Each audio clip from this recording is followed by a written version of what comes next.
Jack Miller thought protecting his daughter meant staying invisible. Then one morning in a coffee shop, he made a choice that would expose everything he'd carefully hidden: his past, his pain, and the kind of man he'd sworn never to be again. When billionaire Evelyn Cross witnessed a construction worker defend her without asking for anything in return, she saw something her wealth could never buy: genuine strength. But as she pulled back the layers of Jack's guarded life, she discovered a truth that would test them both. Some men aren't afraid of falling in love. They're afraid of what love might cost the people they're trying to protect. Stay with me until the end of this story. It's one you won't forget. And if it touches you, hit that like button and drop a comment telling me what city you're watching from. I want to see how far Jack and Evelyn's journey travels. The alarm clock's buzz cut through the pre-dawn darkness at 5:47 a.m., 3 minutes before Jack Miller needed it to. He'd been awake for an hour already, lying perfectly still in the small bedroom of his rented duplex, listening to the rhythm of his daughter's breathing through the baby monitor on his nightstand. Some habits from the before time never died. The hypervigilance, the inability to fully rest, the need to confirm every few hours that Lily was still breathing, still safe, still there.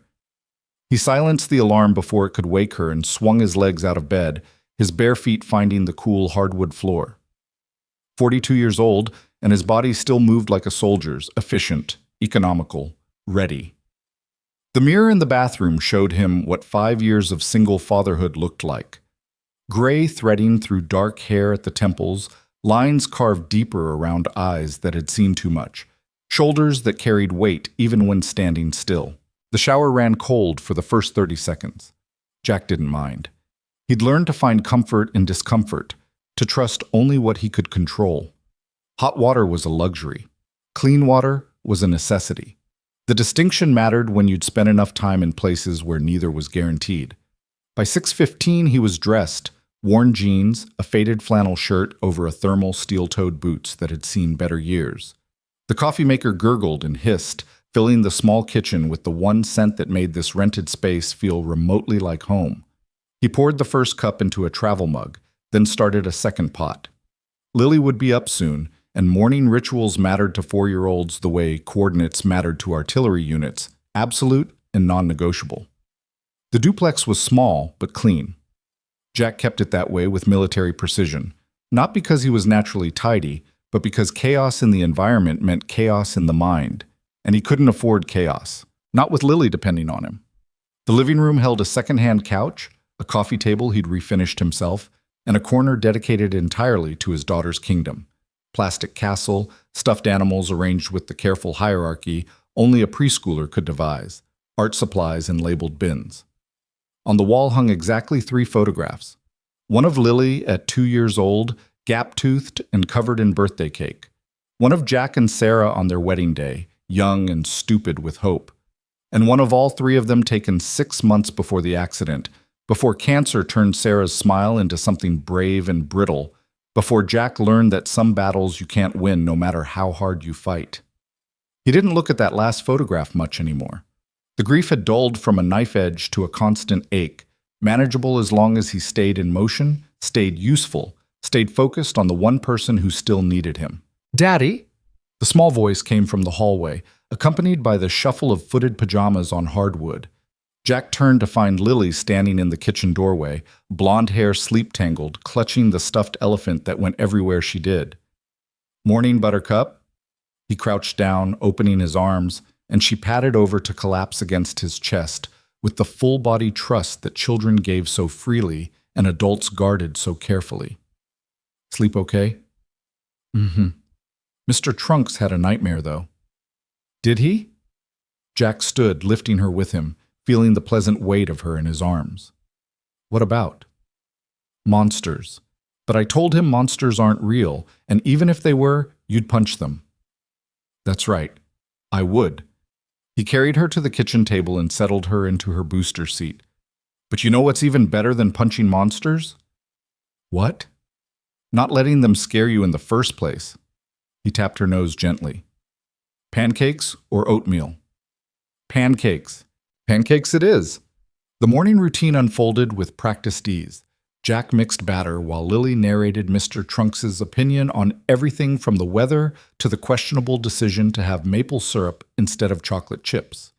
He'd learned to function on this kind of conversation, half real, half imagination, entirely essential to maintaining the normal childhood Sarah had made him promise to give their daughter.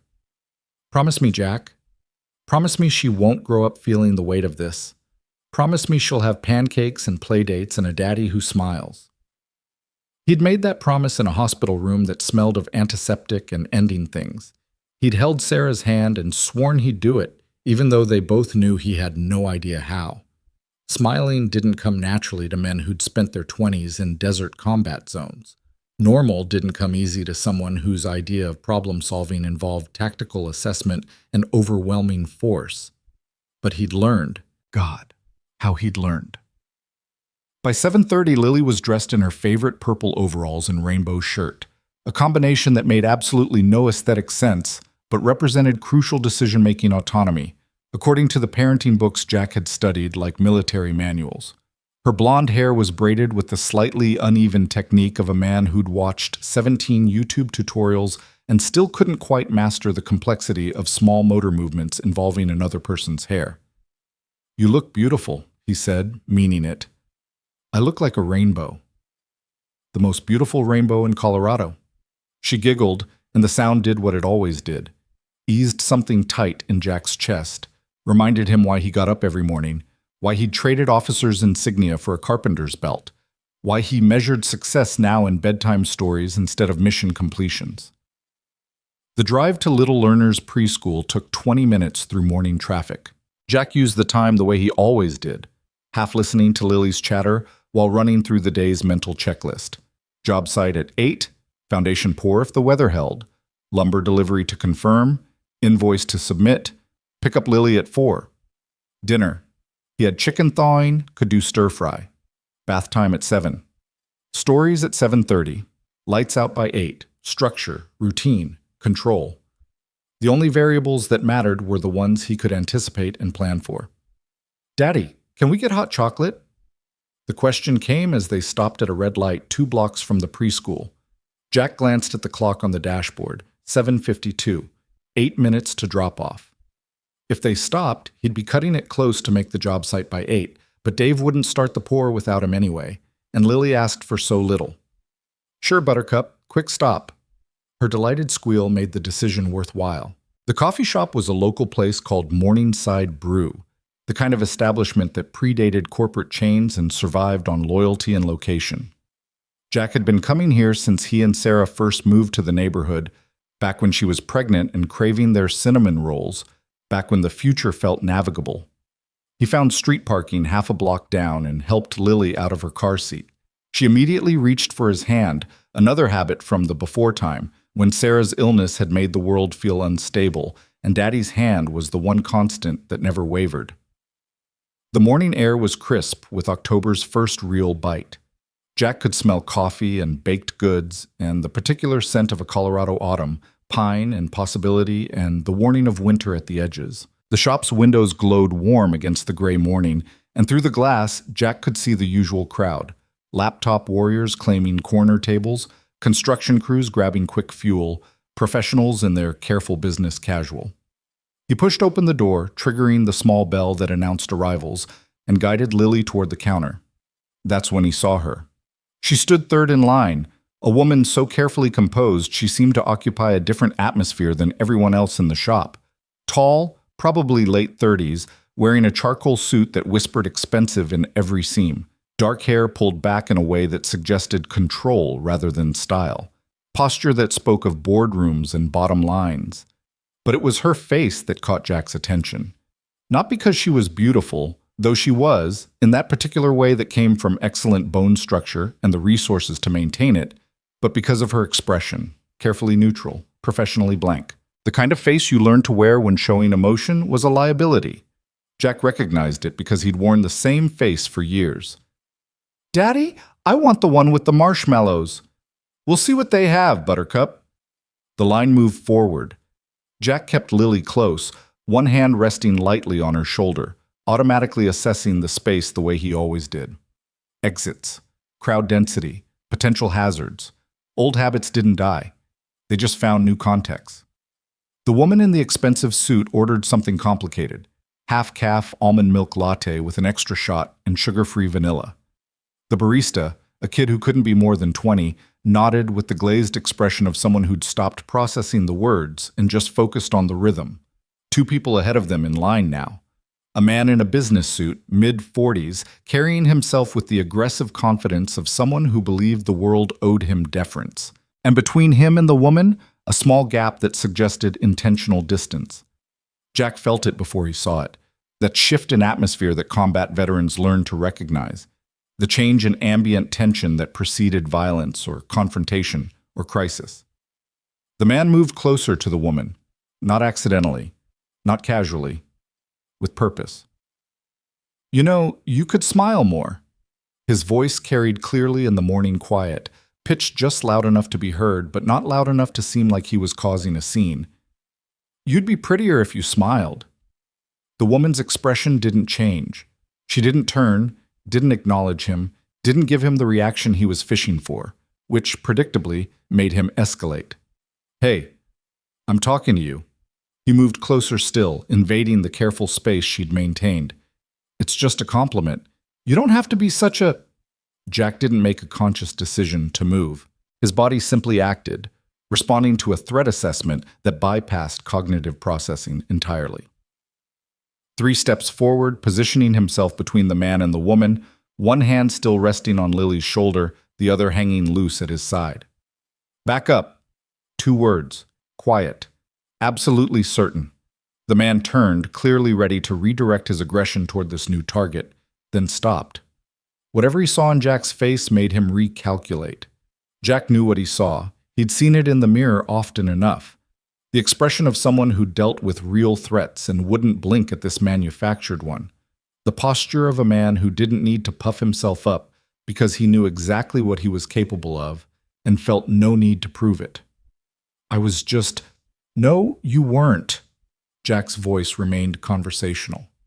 No anger, no heat, just fact.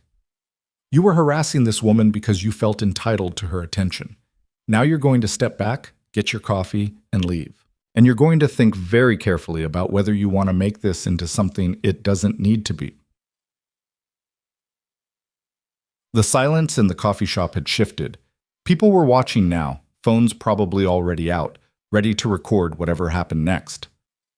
The man looked at Jack, looked at the woman, looked at the growing audience, made the calculation that men like him always made when confronted with actual consequences instead of abstract ones.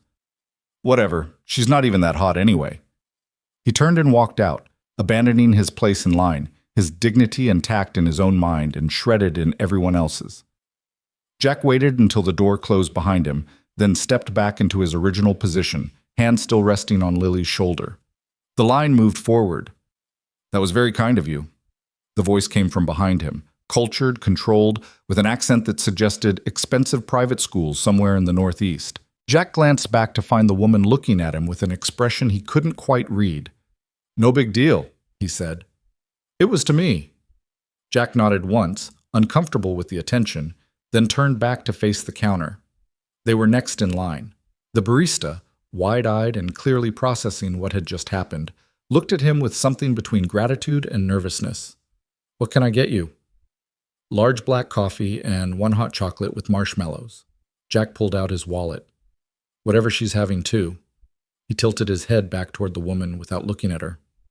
"On me." "Oh, you don't need to—" "Already done."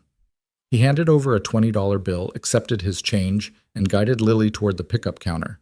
Behind him, he could hear the woman ordering again, her voice slightly less certain than before. The drinks came quickly. Jack accepted both cups, gave Lily her hot chocolate with careful instructions about not spilling in the car, and turned toward the exit. "Wait." The woman's voice again closer now. "I'd like to know your name, to thank you properly." Jack paused at the door, looking back at her fully for the first time. She was studying him with an intensity that made him uncomfortable, not because it was inappropriate, but because it was thorough. The kind of assessment that came from someone used to evaluating people, reading them, determining their value. "Jack," he said finally, and this is Lily." "Hi," Lily waved, hot chocolate sloshing dangerously close to the cup's rim. "Hello, Lily. I'm Evelyn." The woman's expression softened fractionally, something almost like genuine warmth crossing her features. "That's a very pretty name." "Thank you. Daddy says I'm named after a flower." "Lily is indeed a flower, a beautiful one." "We should go." Jack shifted uncomfortably. "Don't want to be late." "Of course." Evelyn extended her hand. "Thank you again, Jack, truly." He shook it briefly. Her grip was firm, her hand cool, her gaze still too searching, then pushed through the door and out into the October morning. Lily chattered all the way to the car about the pretty lady and the mean man and how Daddy had been very brave but also very polite. Jack made appropriate sounds of acknowledgement while his mind worked through the interaction, filing it away as something unusual but ultimately inconsequential. He had no way of knowing that the woman standing in Morningside Brew, watching through the window as his truck pulled away, was Evelyn Cross, founder and CEO of Cross Industries, Forbes-listed billionaire, one of the most powerful people in Colorado's business landscape. He had no way of knowing that she'd just pulled out her phone and was making a call to her personal assistant, voice quiet but certain. Find out everything you can about a man named Jack, mid-40s, construction worker, drives a blue Ford F-150, has a daughter named Lily. I want a full report by noon. He had no way of knowing that his simple act of decency had just set something in motion that would dismantle the careful, controlled life he'd built from the rubble of his grief. All Jack knew, as he dropped Lily at preschool and headed to the job site, was that he'd done what any decent person would do. He'd stepped in when someone needed help. He'd left before it could become complicated. And in his world, in the careful structure he maintained, that was exactly how it was supposed to work.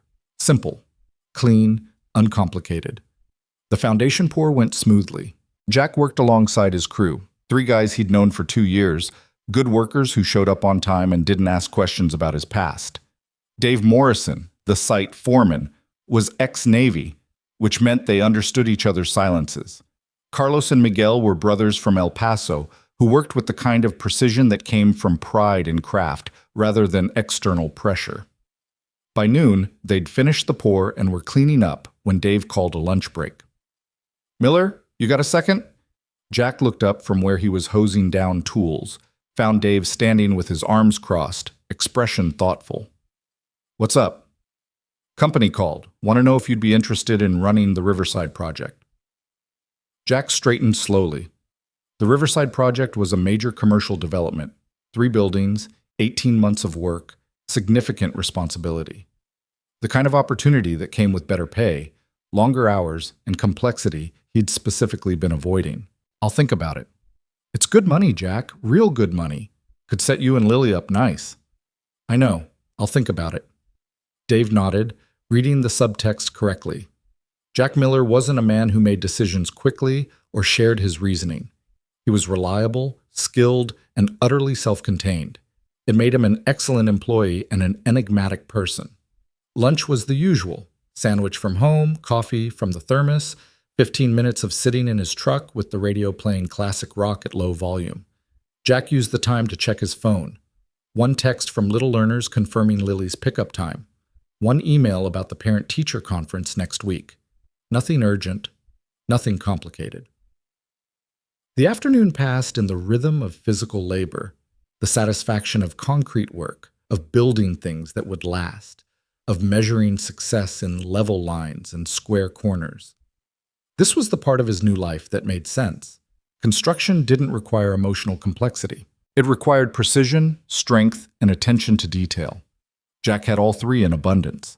At 3:45, he cleaned up, said goodbye to the crew, and headed to pick up Lily. She burst out of the preschool door at 4:02, backpack bouncing, face bright with the particular joy of 4-year-olds who'd had a good day. "Daddy, we painted today, and I made you a picture." "Can't wait to see it, Buttercup." The drive home included a detailed narration of preschool politics, who played with whom at recess, who got a timeout for not sharing, who brought the best snack. Jack listened with the part of his brain that had learned to track multiple inputs simultaneously, while another part ran through dinner options and evening logistics. They were 2 blocks from home when Lily said, "Daddy, There's a fancy car behind us. Jack's eyes flicked to the rearview mirror. Black Mercedes SUV, tinted windows, following at a careful distance. Probably nothing. Rich neighborhood adjacent to theirs. Lots of expensive cars. Except it had been 3 cars back when they left the preschool. And it had made the same turns he had. Old instincts kicked in. Jack took an unnecessary right turn, watching the mirror. The Mercedes followed. He made another turn, this one leading away from their duplex. The Mercedes maintained position. Buttercup, we're going to make a quick stop at the grocery store, okay? Okay! Jack pulled into the Safeway parking lot, chose a spot near the entrance with good sight lines, and shut off the engine. The Mercedes pulled in 3 spaces down. For a long moment, nothing happened. Then the driver's door opened and Evelyn Cross stepped out. She looked different in daylight, without the coffee shop's warm interior lighting. More intimidating. The charcoal suit had been replaced by dark jeans and a cream cashmere sweater that probably cost more than Jack's monthly rent. But the effect was the same. Carefully controlled, deliberately composed. She walked toward his truck with the confidence of someone used to approaching situations on her own terms. Jack rolled down his window. "Mr. Miller." Her voice was professionally pleasant. "I apologize for the dramatic approach. I tried to find your contact information through more conventional means, but you're remarkably difficult to locate." "That's intentional." Jack kept his voice neutral. "Can I help you with something, Ms. Cross? Evelyn Cross." She paused, as if the name should mean something. When Jack's expression didn't change, something flickered across her face. Surprise, maybe, or curiosity. "I wanted to thank you again for this morning, and to ask if you'd be willing to join me for lunch tomorrow." "Why?" The directness clearly caught her off guard. People probably didn't question Evelyn Cross's invitations often. "Because I'd like to know more about the man who helped me without expecting anything in return." "You already know what you need to know. I did what anyone should do. That's it." "I disagree." She leaned slightly closer to the truck, and Jack caught a scent that was probably perfume, but smelled like money. Subtle, expensive, entirely foreign to his world. "I found that how people behave when they have nothing to gain tells me everything I need to know about their character. And I'd like to know more about yours." "Daddy, is that the pretty lady from the coffee shop?" Lily's voice cut through the tension, bright and curious. Evelyn's expression softened immediately, the professional mask cracking to reveal something more genuine. "Hello again, Lily. Did you enjoy your hot chocolate?" "Yes, it had 6 marshmallows." "6? That sounds perfect." Jack felt the situation sliding away from him, becoming something more complicated than he wanted to deal with. "Ms. Cross, Evelyn, please." "Evelyn." The name felt strange in his mouth, too intimate for someone he'd met 3 hours ago. "I appreciate the invitation, but I'm not sure what you're expecting from this lunch." Conversation. Nothing more. She pulled a business card from her pocket and handed it through the window. Heavy cardstock, embossed lettering. "My direct number is on the back. If you change your mind, call me." Jack took the card reflexively, then watched as she walked back to the Mercedes, got in, and drove away with the unhurried certainty of someone who'd said what she came to say and felt no need to linger. He looked down at the card. Evelyn Cross. Chief Executive Officer, Cross Industries. "Is she your friend, Daddy?" "No, Buttercup. Just someone I helped this morning." "She seems nice." "She seems complicated." Inside the grocery store, while Lily picked out vegetables with the seriousness of a surgeon choosing instruments, Jack's mind kept returning to the card in his pocket. To the woman who'd followed him across town just to invite him to lunch. To the warning bells going off in the part of his brain that had kept him alive through 2 combat deployments. This woman, this billionaire CEO who lived in a world so far removed from his that they might as well be different species, wanted something from him. Maybe she didn't know what yet. Maybe she told herself it was just gratitude or curiosity. But Jack had learned the hard way that when something seemed too good to be true, it usually was. When people from different worlds collided, someone usually got hurt, and he had Lily to think about. Lily, who was currently debating the merits of broccoli versus green beans with the intensity of a philosopher tackling existence itself. Lily, who depended on him to make smart choices, to keep their life stable and safe. That night, after dinner and bath time and 3 stories instead of the usual 2, Jack sat on the edge of Lily's bed, watching her drift off to sleep. "Daddy?" Her voice was drowsy, eyes already half closed. "Yeah, Buttercup? When you helped that lady today, did it make you happy?" Jack thought about it, about the feeling in his chest when he'd stepped between Evelyn and the aggressive stranger. Not pride, exactly. More like alignment. Like for a moment, he'd been the person Sarah always believed he could be, instead of the person his past had tried to make him.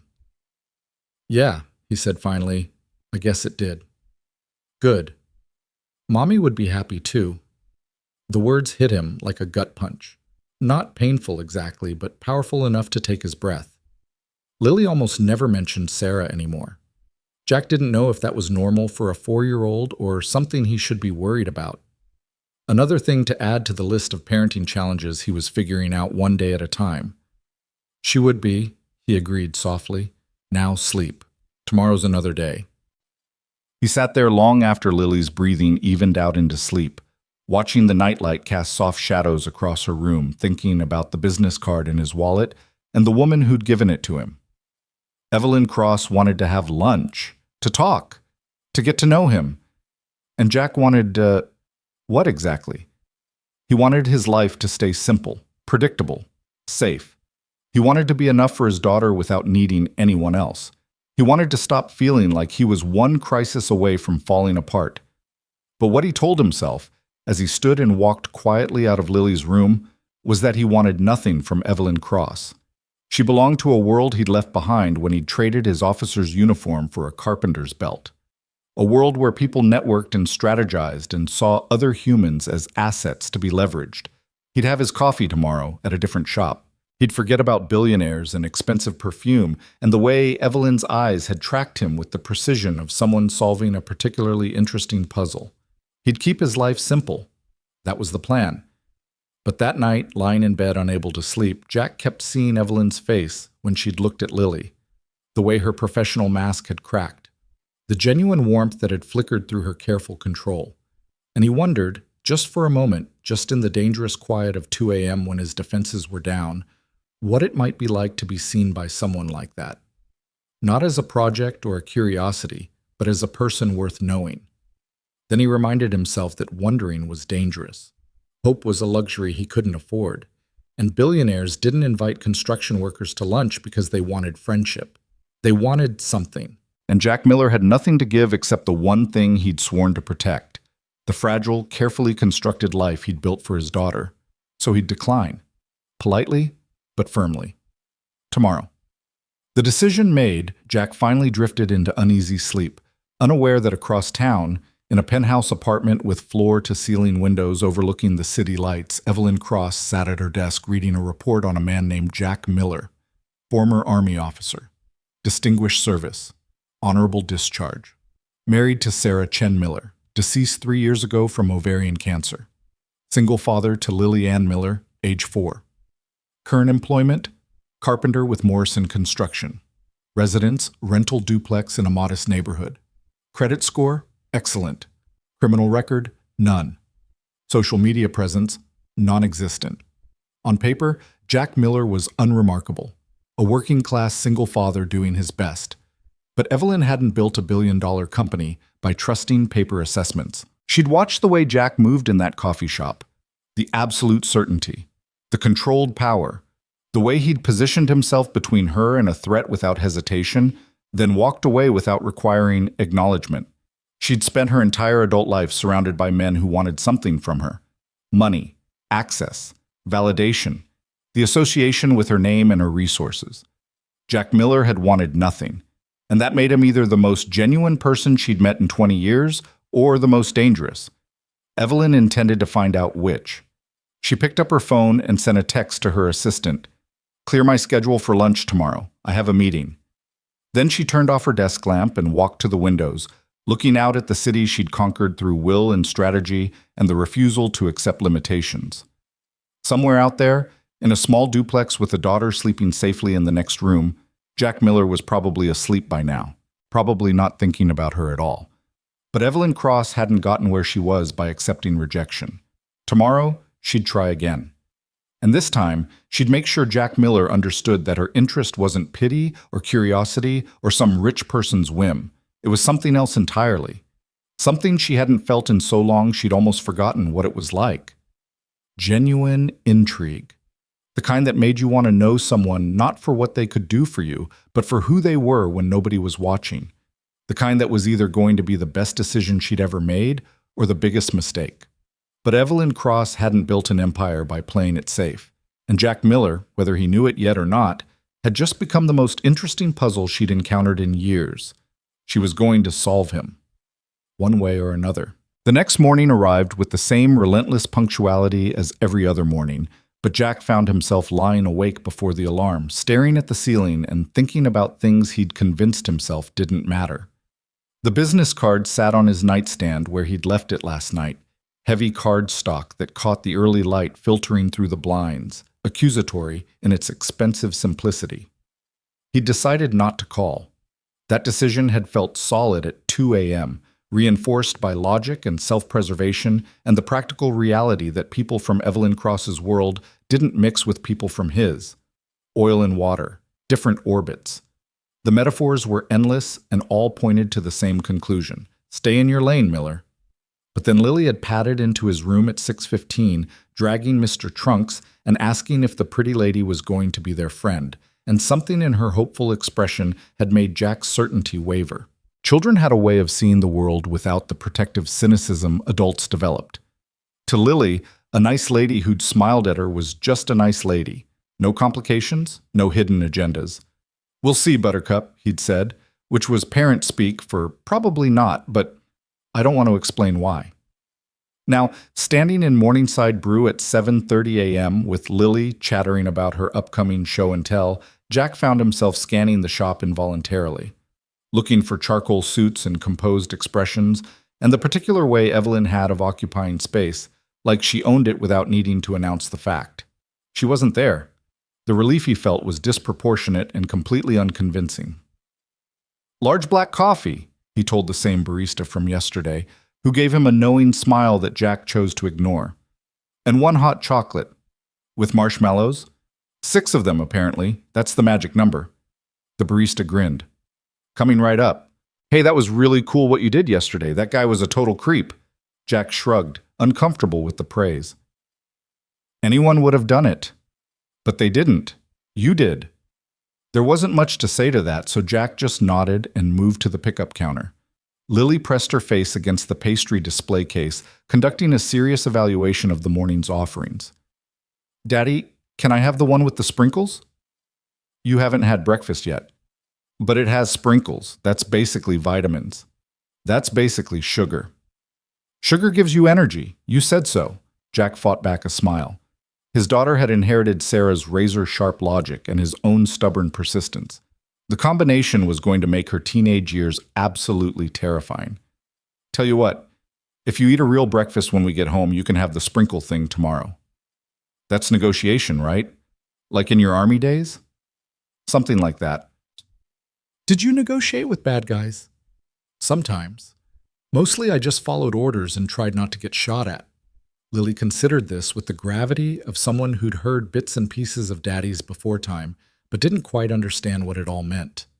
"I'm glad you don't do that anymore." "Me too, Buttercup." Their drinks arrived, Jack paid, tipped generously, and guided Lily toward the exit. The morning felt normal again, routine, manageable. Then his phone buzzed. He checked it while Lily skipped ahead to the truck. Unknown number, but the message was clear enough. "Good morning, Jack. I realize I was presumptuous yesterday. Let me try again. Would you be willing to meet for coffee this week? No pressure, just conversation. Evelyn." Jack stared at the message for a long moment. The fact that she had his number wasn't surprising. She'd clearly had him investigated, which should have bothered him more than it did. What surprised him was the tone. No corporate polish. No assumption of compliance. Just a simple request with an acknowledgement that yesterday's approach had been too much. He should delete it. He should block the number and forget about billionaires who followed people to grocery stores. Instead, he found himself typing, "Coffee is fine." Thursday morning, 8 a.m., Morningside Brew. Her response came within seconds. Perfect. Thank you.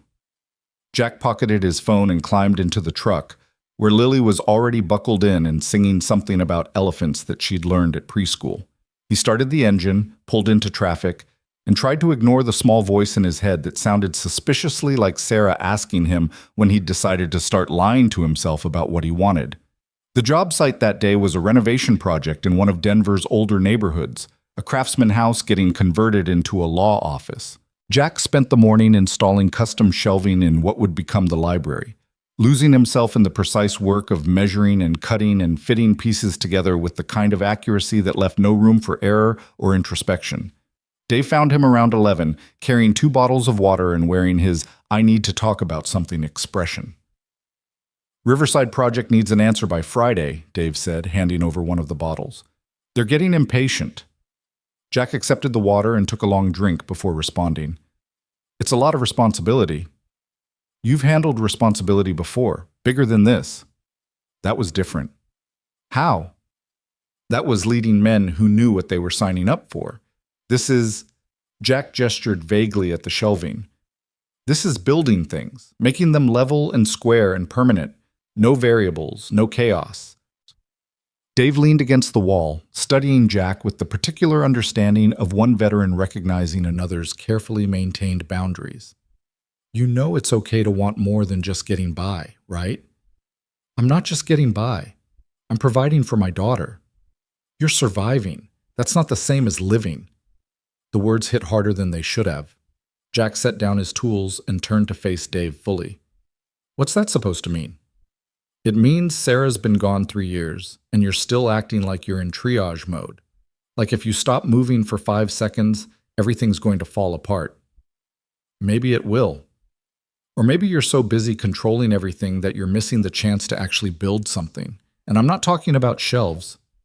Jack's jaw tightened. I appreciate the concern, but I know what I'm doing. Do you? Because from where I'm standing, you look like a man who's so afraid of losing control that he won't even try to grab onto something good when it shows up. Nothing good has shown up. Dave gave him a look that said he wasn't buying it. That's not what I heard. Word is some high-powered executive tracked you down yesterday, followed you to a grocery store parking lot. Jack closed his eyes. Of course someone had seen. Of course it had become shop gossip. It's nothing. Didn't look like nothing. It's complicated. Life's complicated, Jack. That's not a reason to avoid it. Before Jack could respond, his phone buzzed again. He pulled it out, expecting another message from Evelyn. Instead, it was Little Learner's preschool. He answered immediately, stepping away from Dave. Mr. Miller, this is Director Chen. Everything's fine, but we need you to come pick up Lily. She's had a little incident. Jack's pulse spiked despite her reassurance. What kind of incident? She got upset during group time and locked herself in the bathroom. She won't come out, and she's asking for you. I'll be there in 10 minutes. He hung up and turned to Dave. I have to go. Lily needs me. Go. We've got this covered. Dave's expression had shifted from challenging to concerned. She okay? I don't know yet. The drive to Little Learners took 8 minutes, which would have been 6 if Jack had been willing to break traffic laws. He found Director Chen waiting outside the bathroom door, expression professionally calm but eyes worried. She's been in there about 20 minutes. Won't tell us what's wrong, just keeps asking for Daddy. Jack knocked gently. Buttercup? It's me. Can you open the door? Silence. Then a small, watery voice. Promise you won't be mad?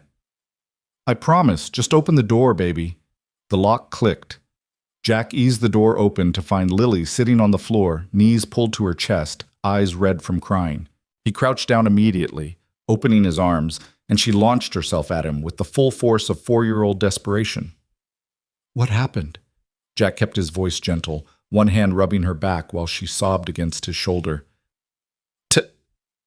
Tommy said his mommy makes better cookies than mine, and I said, that's because my mommy is in heaven, and he said, that means she doesn't love me enough to stay, and the words dissolved into fresh tears.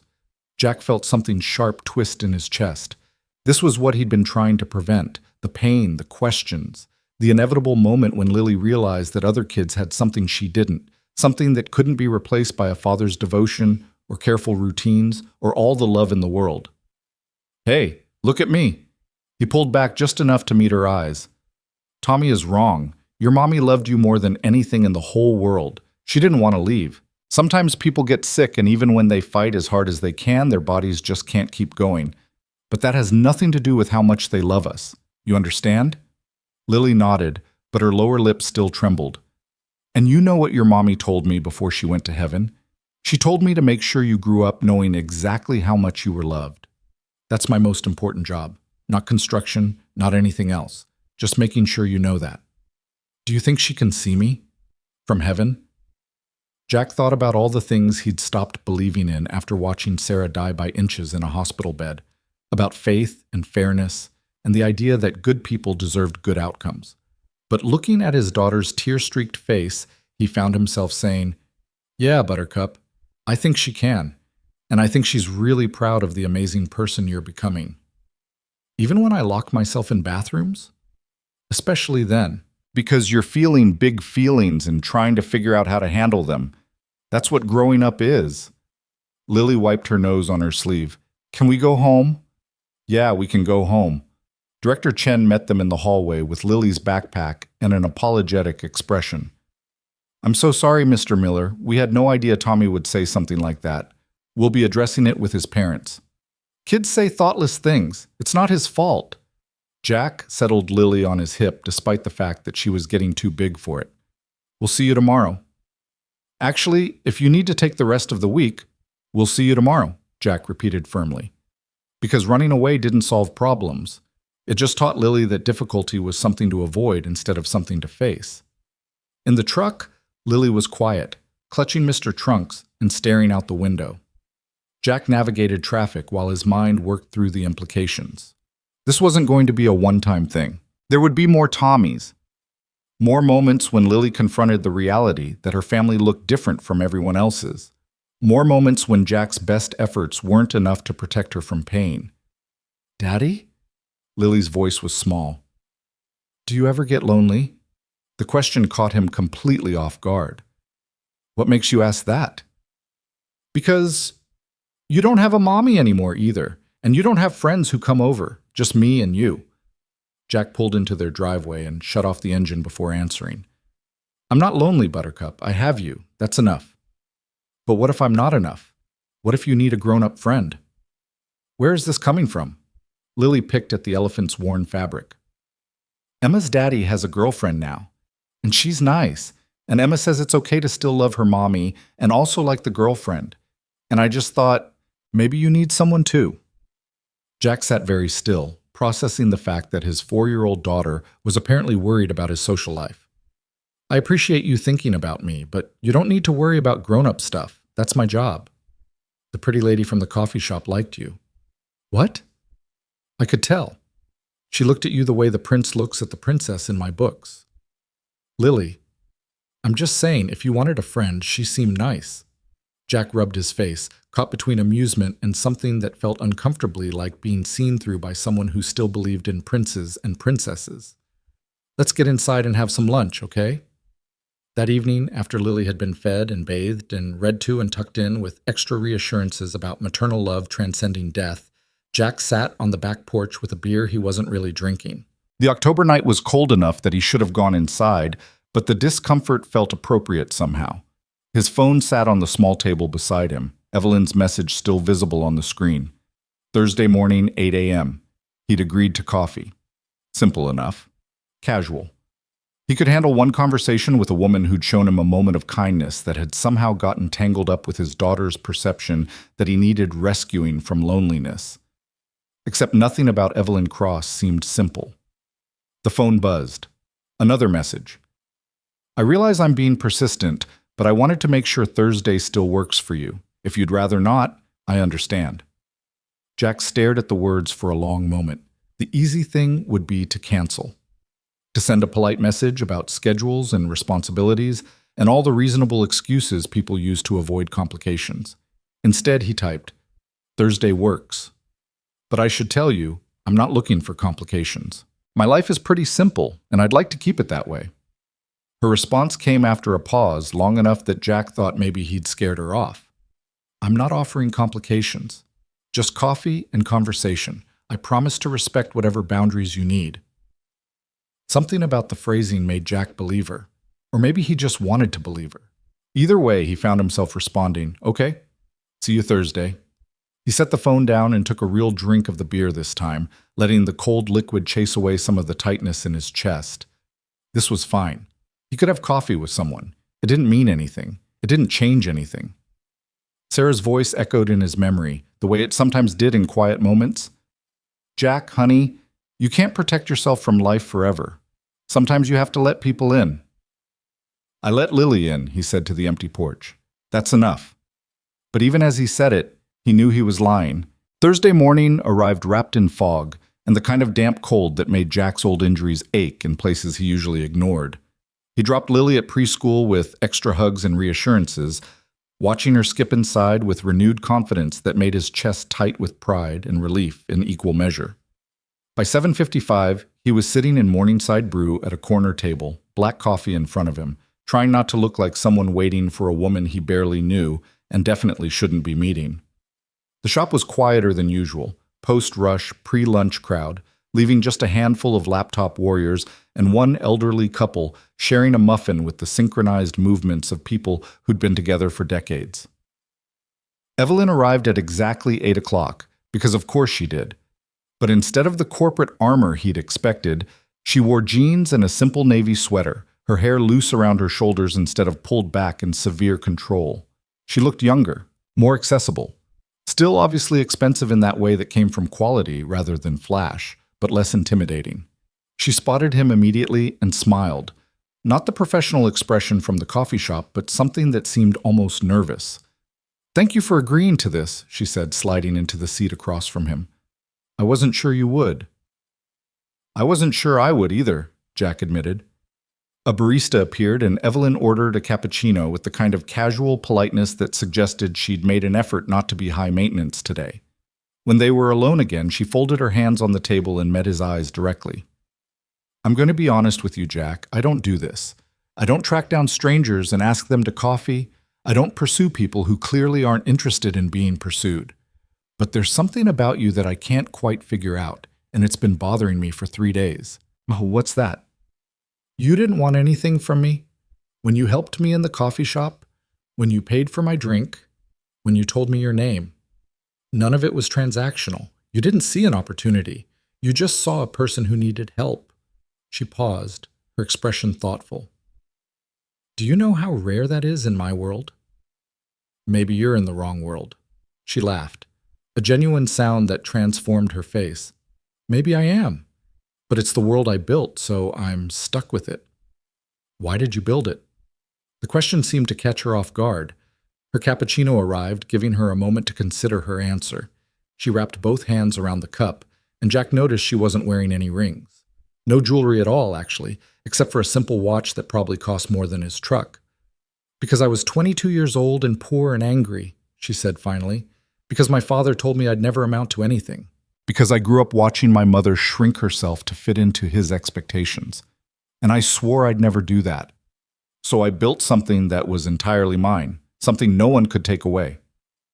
Cross Industries. You looked me up. Your assistant left a detailed report on my truck dashboard.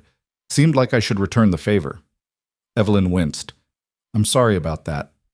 Marissa is protective. She's thorough. I can respect that." Jack took a drink of his coffee. "So you built an empire to prove your father wrong. Did it work?" "He died before I could show him. Heart attack in his study, surrounded by files from the company he ran into the ground." Her voice was matter-of-fact, but something flickered in her eyes. "So no, it didn't work. Turns out revenge is a terrible motivator for long-term satisfaction. What would be a better motivator?" "I'm still figuring that out." She met his gaze. "Your turn. Why construction?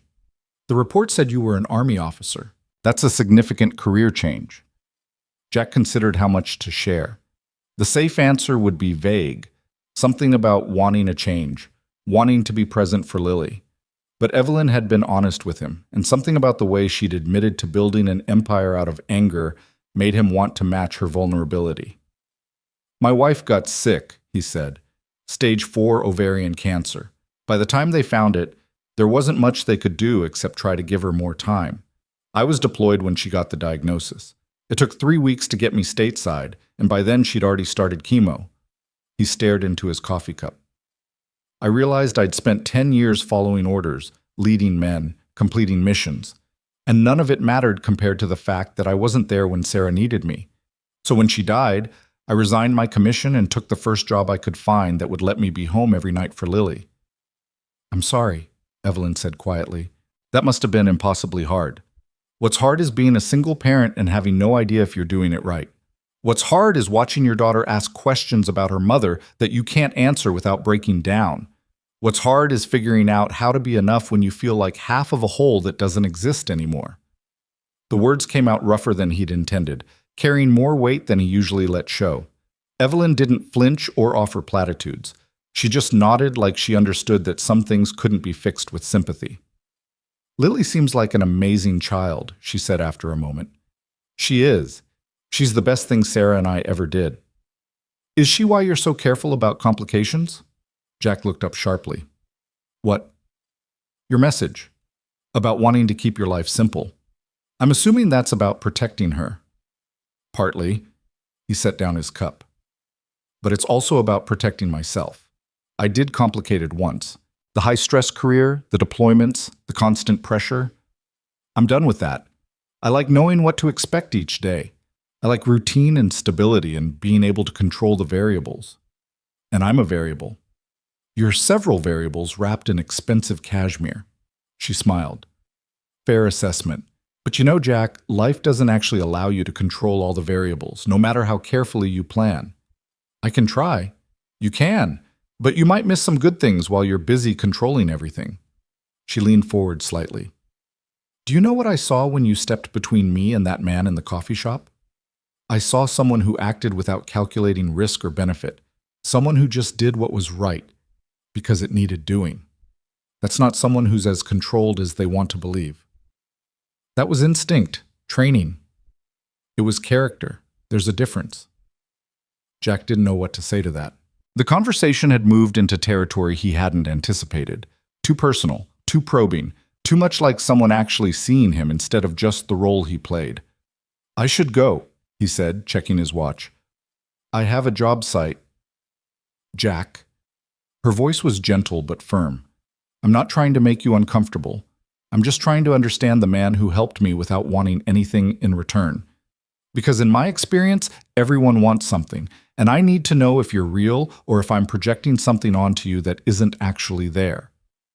I'm real. I'm also ordinary. A widowed construction worker trying to raise his daughter and not screw her up too badly. That's it. There's no mystery to solve. I disagree, but I'll respect your boundaries. She stood, gathering her cup. Thank you for the coffee and conversation. It meant more than you probably realize. Jack stood as well, feeling like somehow he'd failed a test he didn't know he was taking. Evelyn, it's okay. You were clear about not wanting complications, and I'm not going to push. She smiled, but it didn't quite reach her eyes. Take care of yourself and that beautiful daughter of yours.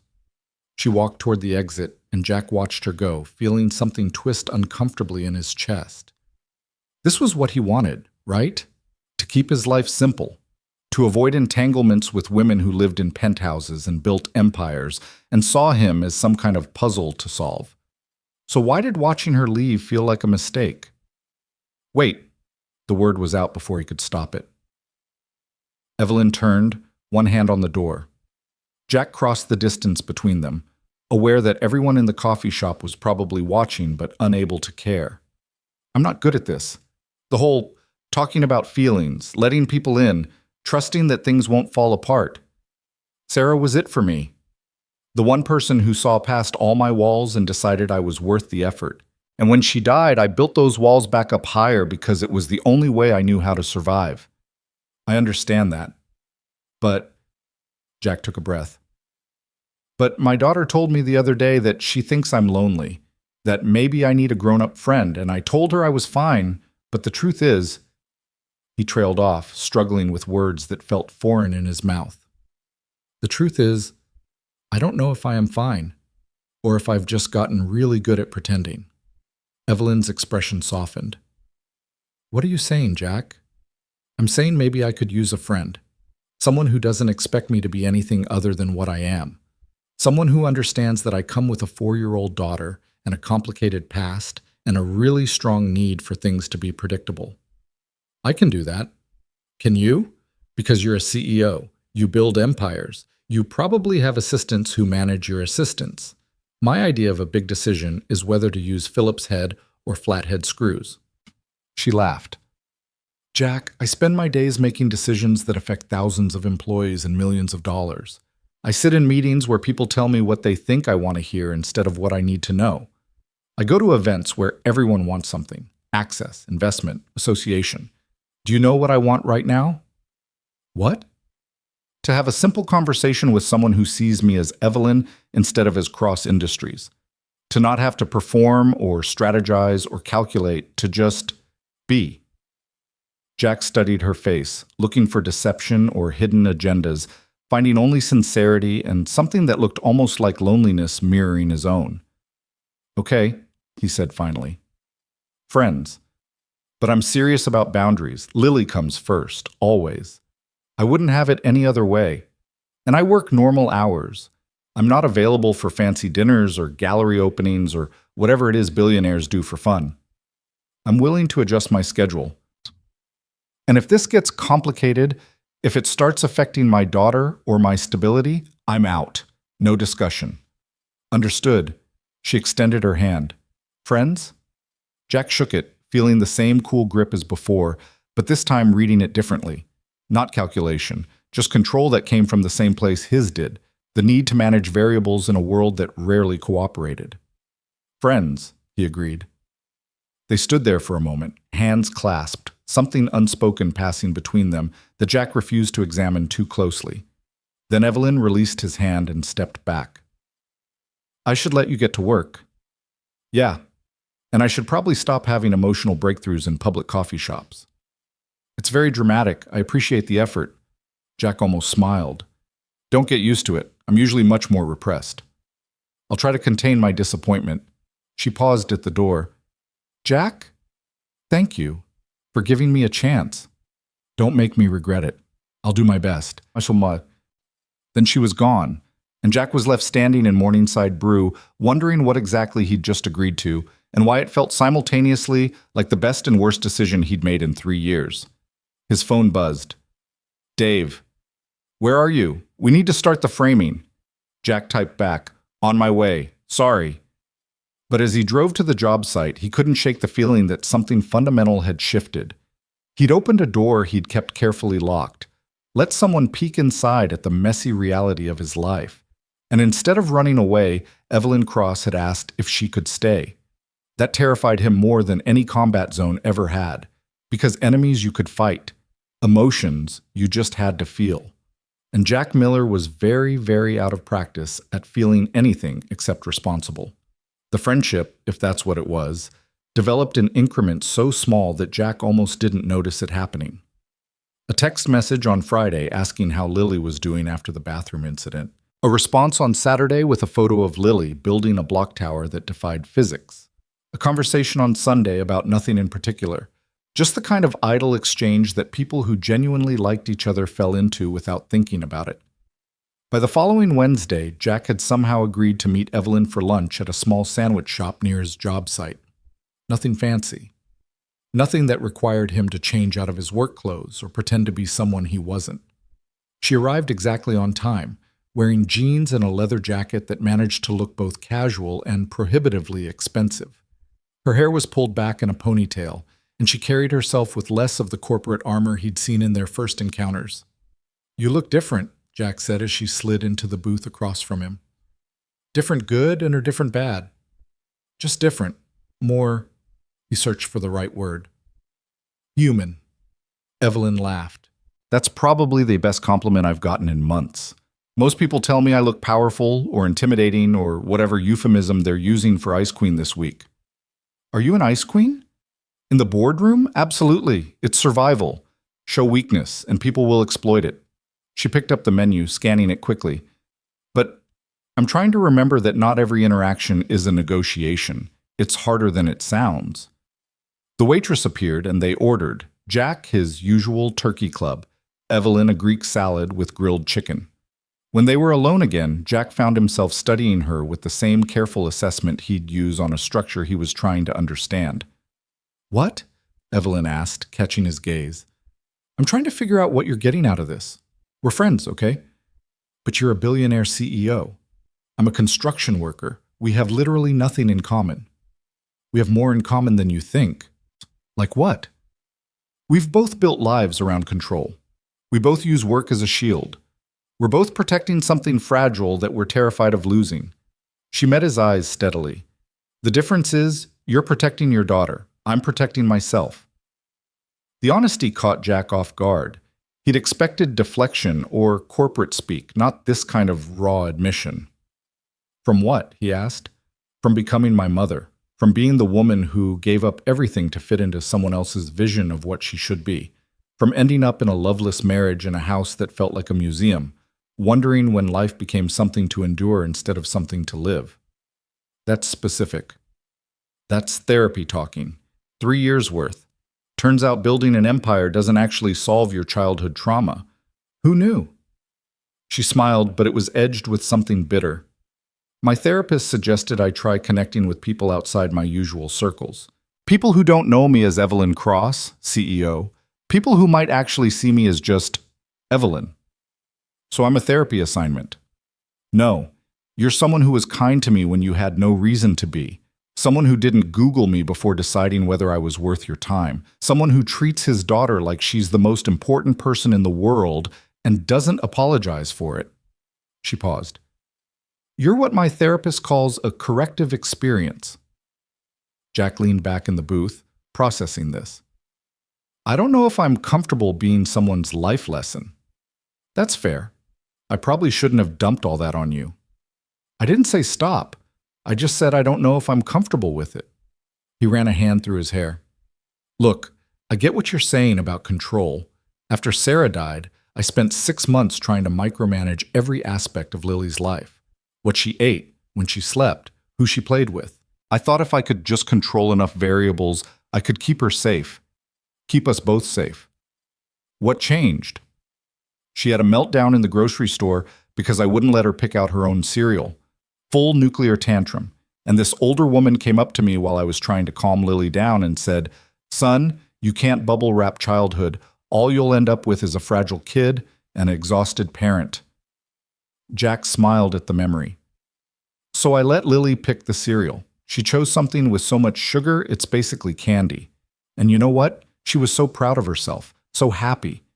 And I realized I was so busy protecting her from potential harm that I was preventing her from learning how to make decisions." That must have been terrifying. It was. Still is some days, but it's also necessary. Kids need to learn that the world has sharp edges. They just need to learn it at an age-appropriate pace. Their food arrived, and they ate in comfortable silence for a few minutes. Jack found himself relaxing in a way he hadn't expected. Evelyn didn't fill every silence with chatter, didn't ask invasive questions or try to prove anything. She just existed alongside him, comfortable in the quiet. "Can I ask you something?" Evelyn said finally. "Depends on what it is. Do you ever think about dating, or is that completely off the table?" Jack set down his sandwich, considering his answer carefully. "Honestly, I don't know. Part of me thinks Sarah was it, the one great love of my life. That trying to find someone else would be settling or cheating her memory or something. That's not how love works." "Says who?" "Says anyone who's actually experienced it. Love isn't finite. Loving someone new doesn't diminish what you had with Sarah. It just means you're capable of loving more than one person in a lifetime." "You sound pretty certain for someone who just told me they're trying not to be their mother." Evelyn's expression shifted, something vulnerable flickering across her features before she controlled it. "I was married once, for about 18 months when I was 25. To a man my father approved of, which should have been my first warning sign." Jack hadn't expected that. "What happened?" I realized I'd rather be alone than with someone who saw me as an accessory to their ambitions. He wanted a wife who would host dinner parties and look good in photographs and not ask too many questions about where he was spending his evenings. She pushed her salad around her plate. I filed for divorce, and he tried to claim he was entitled to half of Cross Industries because he'd provided emotional support during the early years. My lawyers destroyed him in court. It was ugly and public and exactly the kind of spectacle I'd spent my whole life trying to avoid. I'm sorry. Don't be. It taught me that I'd rather build something real on my own than build something false with someone else. She looked up, meeting his eyes. But lately I've been wondering if there's a middle ground, if it's possible to be independent and connected at the same time. Is that what we're doing? Finding middle ground? I don't know. What are we doing, Jack? The question hung between them, weighted with implications neither seemed ready to examine too closely. Jack thought about Dave's words from last week, about surviving versus living, about being so focused on control that you missed opportunities for something real. I think we're figuring it out as we go, he said finally. And I think that's okay. Evelyn smiled, genuine and warm and completely different from the professional mask she wore in their first meeting. I can work with that. They finished lunch talking about safer topics. Evelyn told him about a disastrous board meeting where one of her executives had tried to pitch an idea using a PowerPoint presentation that was literally just clip art and Comic Sans. Jack shared stories about job site mishaps and the particular brand of chaos that came from working with Carlos and Miguel, who treated every project like a competition to see who could finish faster without sacrificing quality. When they parted ways in the parking lot, Evelyn surprised him by pulling him into a quick hug. It was brief and almost awkward, but it felt genuine in a way that made Jack's chest tight. "Thank you for lunch," she said, "and for not running away when I overshared. Thank you for the corrective experience, whatever that means. It means you're helping me remember that not everyone wants something from me. Some people just like me. Don't let it go to your head." She laughed and climbed into her Mercedes, leaving Jack standing in the parking lot of a sandwich shop, wondering when exactly his carefully controlled life had started spinning in directions he hadn't authorized. The following week brought complications Jack hadn't anticipated. On Monday, a caseworker from Child Protective Services appeared at Little Learners just as Jack was picking up Lily. A thin woman with tired eyes and a clipboard, introducing herself as Ms. Rodriguez and asking if they could schedule a home visit. "Is there a problem?" Jack kept his voice level, aware that Lily was standing right there, watching everything with her too perceptive 4-year-old eyes. "Just a routine check, Mr. Miller. Someone filed a concern about your daughter's welfare. We're required to investigate." Jack's blood ran cold. "What kind of concern?" "I can't discuss details until we've conducted our assessment. Would Thursday at 4 o'clock work for you?" He wanted to argue, wanted to demand answers. But years of military discipline kicked in. You didn't argue with people who held power over things you cared about. You complied, documented everything, and built your defense from a position of preparation. "Thursday at 4 works fine." Ms. Rodriguez handed him a card. "Please have documentation ready. Pay stubs, Lily's medical records, proof of housing, standard procedure." She left, and Jack stood frozen in the preschool parking lot, his mind racing through possibilities. Who would file a complaint? And about what? He kept their duplex clean. Lily was healthy and happy and never missed a doctor's appointment. He was doing everything right. "Daddy, why was that lady asking about me?" Jack crouched down, forcing his expression into something calm. "She just wants to make sure you're happy and healthy, Buttercup. Nothing to worry about." But Lily's face had that pinched look that meant she knew something was wrong, even if she didn't understand what. Jack made a mental note to be extra reassuring over the next few days, to maintain their routine with even more precision than usual. That night, after Lily was asleep, Jack called Dave. "Someone reported me to CPS." "What? That's insane. You're the best father I know." "Doesn't matter what's true. Matters what they can prove." Jack paced his small living room, phone pressed to his ear. Who would do this? Who have I pissed off recently? Could be random. Could be someone who saw you discipline Lily in public and decided to be a hero. Could be anything. But Jack's mind kept circling back to one possibility. The man from the coffee shop, the one he'd confronted in front of witnesses. What if that guy had decided to retaliate? What if Jack's instinct to protect Evelyn had made him a target? He should call Evelyn, should tell her what was happening. But something stopped him. Pride, maybe, or the deep-seated belief that asking for help was admitting weakness. He'd handled worse situations with less support. He could handle this. Thursday afternoon arrived with the weight of an execution date. Jack had taken the afternoon off work, cleaned the duplex until it gleamed, organized all the requested documentation into labeled folders with the precision of a military briefing. Lily's medical records showing perfect health and up-to-date vaccinations, pay stubs proving steady employment, lease agreement and utility bills demonstrating stable housing, character references from Dave, from Director Chen at Little Learners, from their pediatrician. Ms. Rodriguez arrived exactly at 4, accompanied by another caseworker, a younger man who introduced himself as Mr. Chen and immediately started taking notes on everything. "Where's Lily?" Ms. Rodriguez asked. "At a friend's house. I thought it would be better to do this without her present." "Actually, we'll need to see her, to observe your interaction." Jack's jaw tightened, but he pulled out his phone and called Dave's wife, Maria, who'd agreed to watch Lily for the afternoon. "Can you bring her back? They need to see her." 20 minutes later, Lily bounded through the door with her usual enthusiasm, then stopped short when she saw the strangers in her living room. Her hand immediately found Jack's. "Lily, these are Ms. Rodriguez and Mr. Chen. They're here to ask us some questions. Remember we talked about this?" Lily nodded, pressing closer to Jack's leg. The interview was exhausting.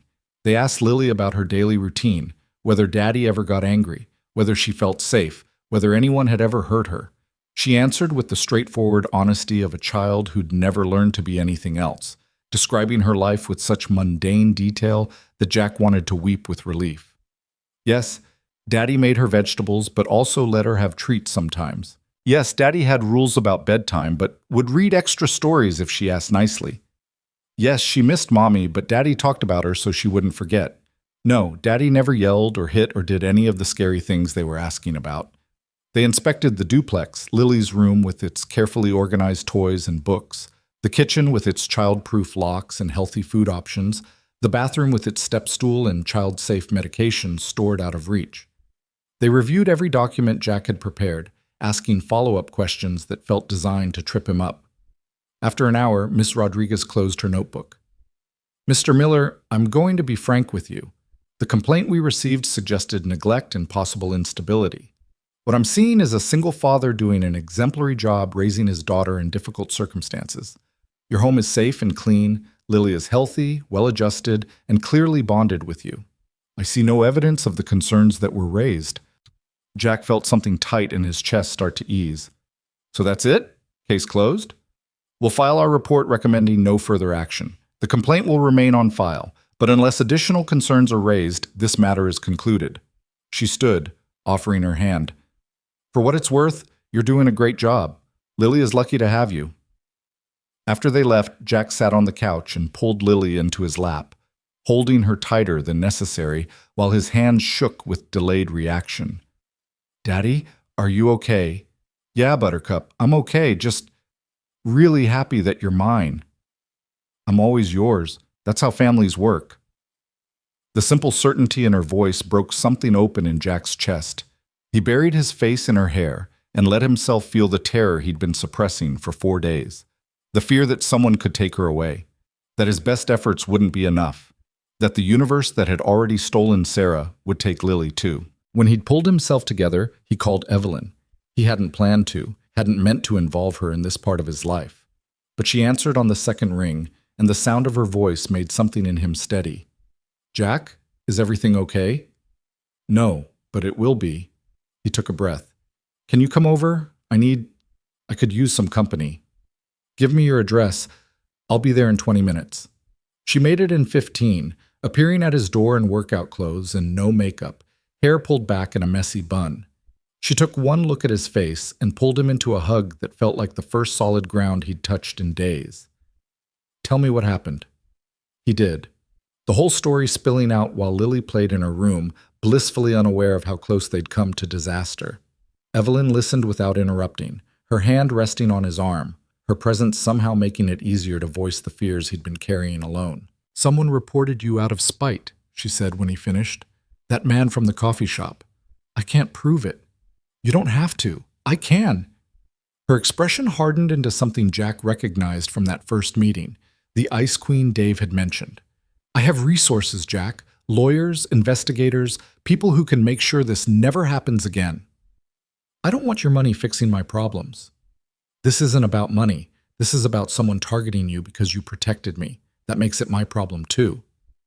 Jack wanted to argue, wanted to insist he could handle it himself, but the truth was he was exhausted, and having someone offer to stand beside him instead of trying to rescue him felt different somehow.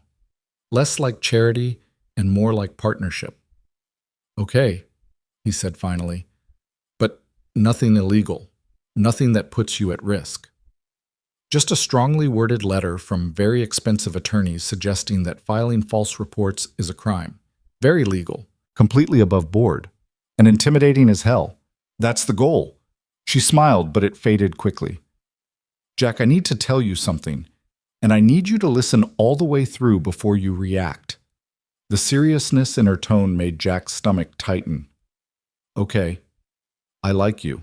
More than I've liked anyone in a very long time. More than is probably smart or appropriate given how different our lives are." She held up a hand when he started to speak. "I know we said friends. I know you have Lily to think about and a life you're trying to keep stable. I'm not asking you to feel the same way or do anything about this. I needed you to know, because you deserve honesty, and I'm tired of pretending I don't feel what I feel." Jack stared at her, his mind struggling to process the admission. Part of him wanted to retreat, to rebuild the walls she was systematically dismantling. But another part, the part that had agreed to coffee and lunch and let her into his home, wanted something he'd convinced himself he couldn't have. "I don't know what to do with that," he said finally. "You don't have to do anything. I'm not expecting—" "I like you too." The words came out rough, reluctant. "And it scares the hell out of me. Because the last time I let someone in, I loved her so much that losing her nearly destroyed me. And I can't go through that again. I can't let Lily go through that." "I'm not asking you to." "Then what are you asking?" Evelyn was quiet for a long moment, her eyes searching his face. "I'm asking if you're willing to try. Not love, not commitment, not anything that requires you to risk more than you're comfortable with. Just try. See where this goes. Let yourself feel something without controlling every variable. That's not how I work. I know. But maybe it could be. Maybe we could figure out something that works for both of us." She stood, giving him space. "Think about it. No pressure, no timeline. Just think about it." She moved toward the door and Jack found himself standing, crossing the room, catching her hand before she could leave. "Stay for dinner? Nothing fancy? Just spaghetti and Lily's endless questions about everything. But stay." Evelyn's face transformed, surprise giving way to something that looked almost like hope. "Are you sure?" "No, but I'm trying, like you said." Dinner was chaotic in the way that meals with 4-year-olds always were. Lily dominated the conversation with a detailed explanation of the difference between regular elephants and woolly mammoths, requiring both Jack and Evelyn to serve as mammoth experts, despite neither of them having any actual knowledge on the subject. Evelyn handled it with surprising grace, asking follow-up questions and treating Lily's observations with the same seriousness she probably brought to board meetings. Jack watched them interact and felt something shift in his chest, the careful walls he'd built cracking just enough to let possibility seep through. After dinner, while Jack cleaned up, Evelyn and Lily built a block tower in the living room. He could hear them through the kitchen doorway, Lily's instructions on proper tower construction mixing with Evelyn's laughter when the whole thing inevitably collapsed. "Daddy, come see!" Lily called. "Evelyn and I made a castle." Jack dried his hands and joined them, settling on the floor beside the architectural disaster his daughter was so proud of. "It's beautiful, Buttercup." Evelyn said she lives in a building kind of like a castle, but with more windows and less dragons. "I said allegedly less dragons," Evelyn corrected with a smile. "Can't be too sure about corporate executives." Lily giggled and leaned against Jack's shoulder, her earlier stress from the CPS visit completely forgotten in the joy of the present moment. Jack felt Evelyn's eyes on him, reading something in his expression that he didn't bother to hide. This was what terrified him, not Evelyn herself, but the way she fit into their life. The way Lily had already accepted her presence without question. The way Jack's carefully controlled world felt bigger and brighter and infinitely more dangerous with her in it. Because if he let this happen, let himself feel what he was starting to feel, then he had something else to lose. And Jack Miller had learned the hard way that loss was the one variable you could never fully control. But sitting on his living room floor, watching his daughter explain the finer points of castle construction to a billionaire who listened like it was the most important information she'd ever received, Jack found himself thinking that maybe, just maybe, some risks were worth taking, even if they scared him more than any combat zone ever had. The shift happened gradually over the next 3 weeks. So subtle that Jack almost didn't recognize his life transforming until he was standing in the middle of it.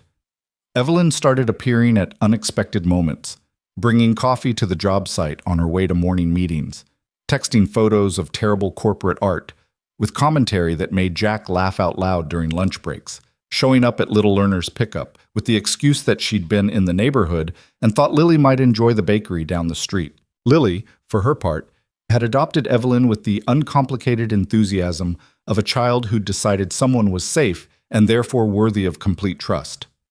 She'd started asking when Evelyn was coming over, saving drawings for her, insisting that Mr. Trunks needed to meet Evelyn's fancy car with the seats that massage your back. Jack found himself in the unfamiliar position of having someone who wanted to be part of his routine without trying to change it. Evelyn didn't push for more time than he could give, didn't complain about his early bedtimes or weekend commitments to Lily's activities. She simply folded herself into the spaces he offered, filling them with a presence that felt both foreign and increasingly necessary. But the easy rhythm they'd found shattered on a Tuesday evening in early November when Evelyn called him with tension threading through her usually controlled voice. "I need a favor. It's significant, and you can absolutely say no." Jack was in the middle of helping Lily with a puzzle that depicted farm animals in increasingly improbable situations. "What kind of favor?" "My family is having their annual charity gala this Saturday. It's a command performance for anyone with the Cross name, which technically I could skip, but there are business reasons I need to attend." She paused, and Jack could hear her taking a measured breath. "I'd like you to come with me, as my date." The word hung in the air between them, date, crystallizing something they'd both been carefully not naming. "Evelyn, I know what you're going to say, that it's too public, too much, too fast, and you're probably right.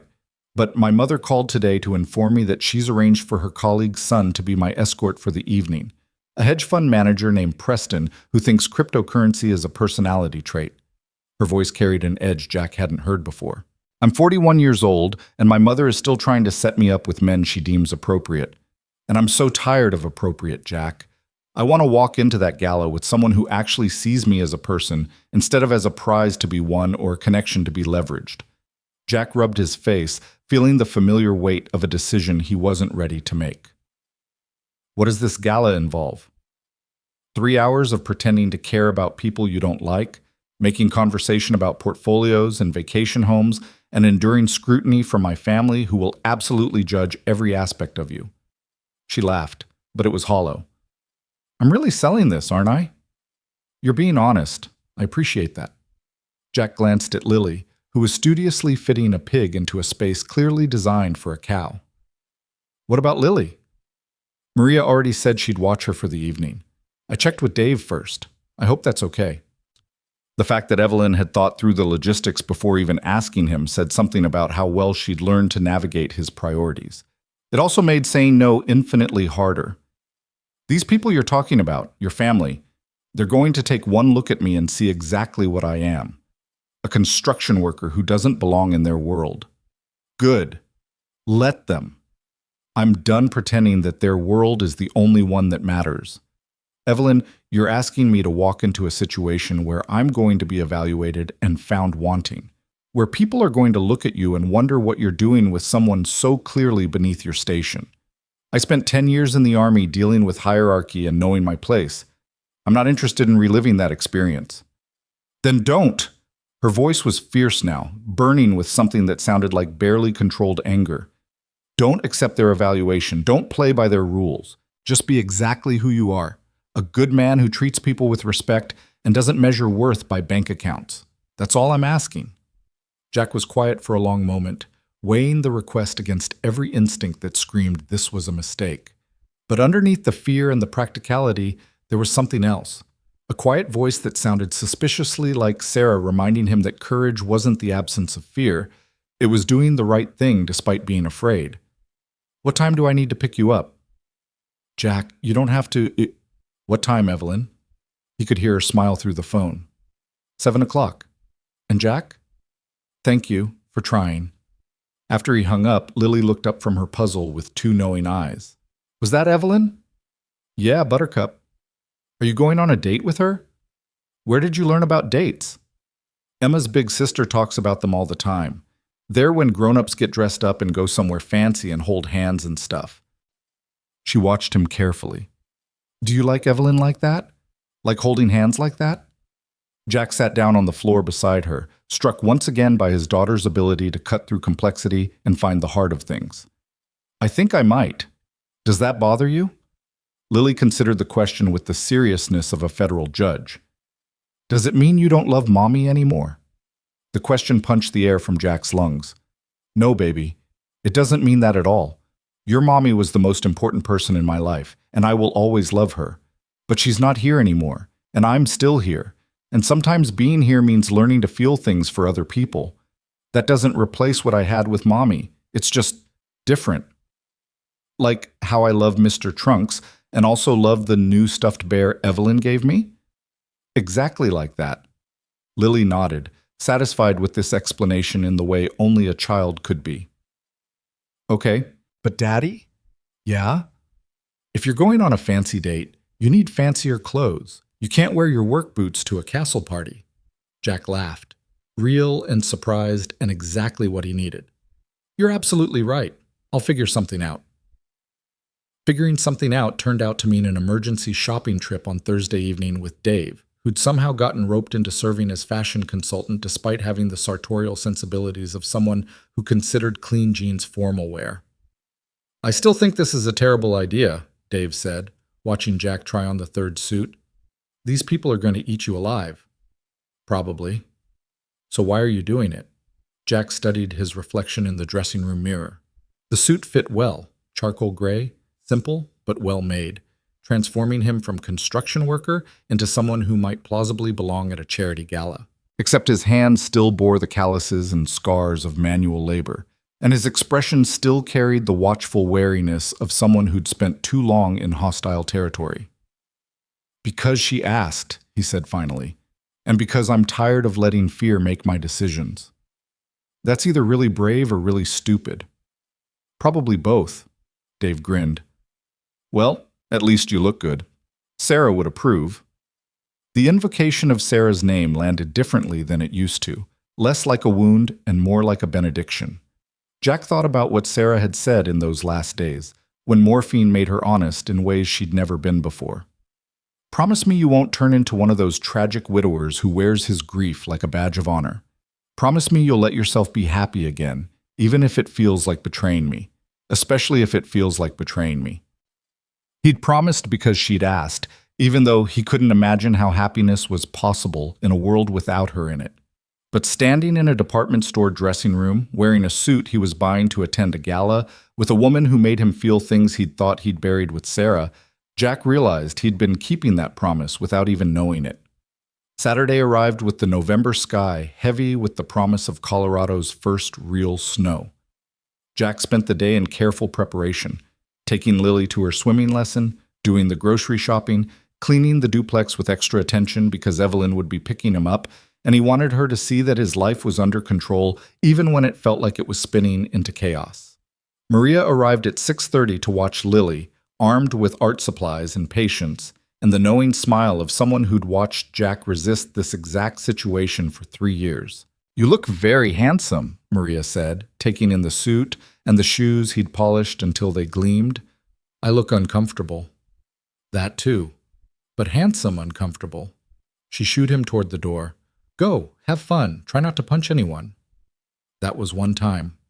It was your sister's wedding reception, and you gave your new brother-in-law a black eye. He called Sarah controlling. Fair enough. Just try to avoid property damage tonight. Evelyn arrived at exactly 7 o'clock, and Jack's first glimpse of her stopped his breath in his chest. She wore a floor-length gown the color of deep emerald, cut with elegant simplicity that somehow made her look like royalty and entirely unattainable. Her hair was swept up, revealing a neck and shoulders that the dress highlighted with strategic perfection. She looked like someone who belonged on red carpets and in glossy magazines. She looked like someone who definitely shouldn't be picking up a construction worker from a rented duplex. You're staring, Evelyn said, but she smiled. You're stunning. You clean up pretty well yourself. She took in his suit with obvious appreciation. Ready to face the lions? Not remotely. Let's go anyway. The drive to the gala took 30 minutes through downtown Denver, giving Jack time to absorb the reality of what he'd agreed to. Evelyn kept up a running commentary on the people they'd encounter. Her mother, Catherine, a woman who'd built her identity around her late husband's name and fortune. Her younger brother, Marcus, who'd taken over the family's original real estate holdings and resented Evelyn's success. Various cousins and business associates who would view Jack's presence as either amusing or threatening depending on their own insecurities. I should warn you, Evelyn said as they approached the venue, a historic hotel that had been renovated into something that managed to be both elegant and intimidating. My mother is going to try to make you feel small. It's her default setting with anyone she perceives as beneath the family's standards. Don't take it personally. What if I want to take it personally? Then handle it however you see fit. I trust your judgment. She glanced at him as they pulled into the valet circle. And Jack, thank you for doing this. I know it's not easy. The gala was exactly as awful as Jack had anticipated, with the added bonus of being more opulent than anything he'd experienced outside of military formal dinners with foreign dignitaries, crystal chandeliers that probably cost more than his annual salary, ice sculptures depicting various charitable causes, waiters circulating with champagne and appetizers that were more art than food. And everywhere, people who looked at Jack and Evelyn with expressions ranging from curiosity to barely concealed disdain. Evelyn handled it with the grace of someone who'd spent a lifetime navigating these waters. She introduced Jack simply as her date, offering no additional context or justification, forcing people to either accept his presence or reveal their own prejudices through their reactions. Most chose politeness over honesty, which Jack appreciated even as he cataloged the subtle ways they tried to assess his worth.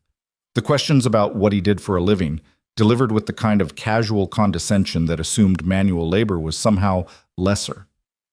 The comments about how nice it must be for Evelyn to spend time with someone outside her usual circles, implying that Jack was a temporary diversion rather than a genuine connection. Jack endured it because Evelyn stood beside him, her hand occasionally finding his arm in silent support, her expression neutral but her eyes promising retribution against anyone who crossed a line she hadn't drawn yet.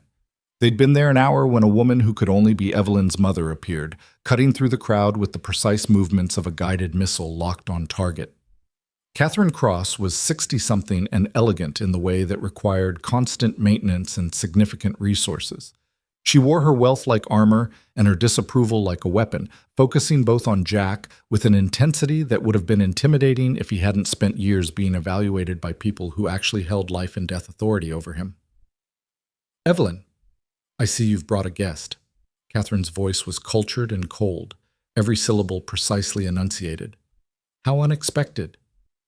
Mother, this is Jack Miller. Jack, my mother, Catherine Cross. Jack extended his hand, noting the fractional hesitation before Catherine accepted it.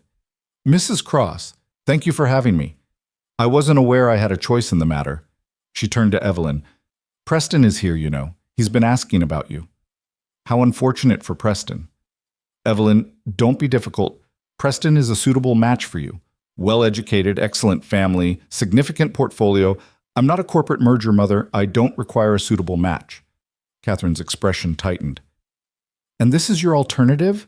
She looked at Jack, clearly weighing how much rudeness she could get away with in public. What is it you do, Mr. Miller? I'm a carpenter. How rustic. The word dripped with condescension. "And how did you meet my daughter?" "I helped her when someone was harassing her in a coffee shop." "Oh, you're that one."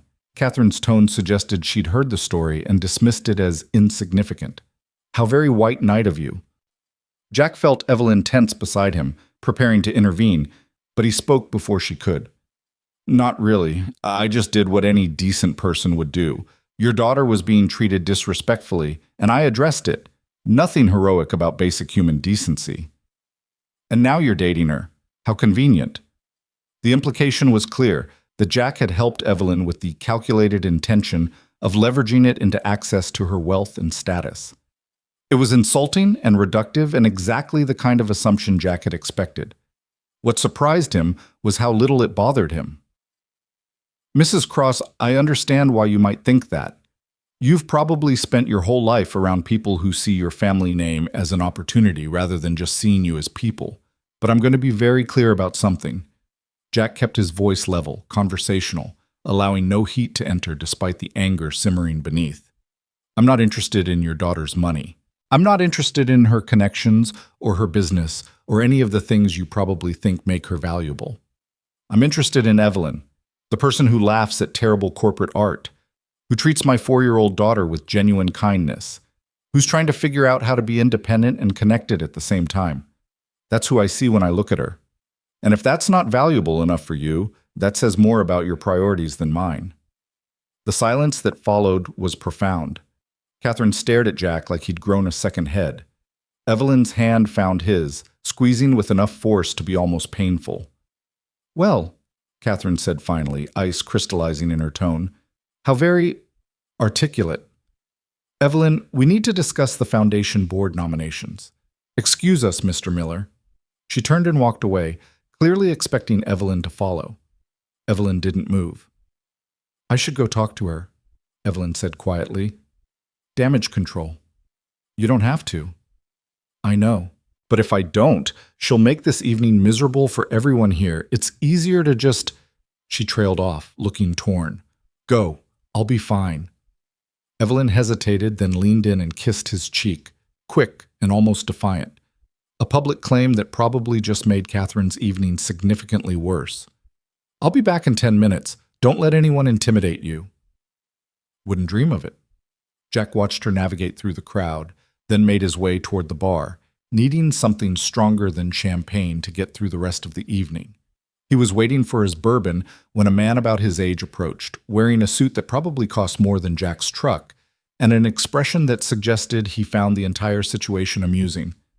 "That was spectacular," the man said, ordering a scotch. "Catherine Cross doesn't get challenged often. I think you might have actually rattled her." "Wasn't my intention." "Makes it better." He extended his hand. "Marcus Cross, Evelyn's brother." Jack shook it, reassessing his initial impression. "Jack Miller." "I know. Your all-mother's been talking about for the past week, the construction worker who's corrupting her daughter." Marcus grinned. "I like you already." "You don't know me." "No, but I know my sister, and I've never seen her bring anyone to one of these events, ever. She must really like you." "The feeling's mutual." "Good. Because Evelyn deserves someone who sees her as more than a trophy or a business opportunity." Marcus's expression sobered. "She's spent her whole life trying to prove she's more than our father's legacy. Built an empire that makes his real estate holdings look like a lemonade stand. And our mother still treats her like she's a disappointing investment that needs to be fixed." "Why are you telling me this?" "Because if you hurt her, I'll make your life extremely unpleasant. I have resources and a vindictive streak." He smiled, taking the edge off the threat. "But if you're genuine, if you actually care about her, then you have my support, for whatever that's worth." Jack studied Marcus, seeing something familiar in his protective stance. "You love your sister."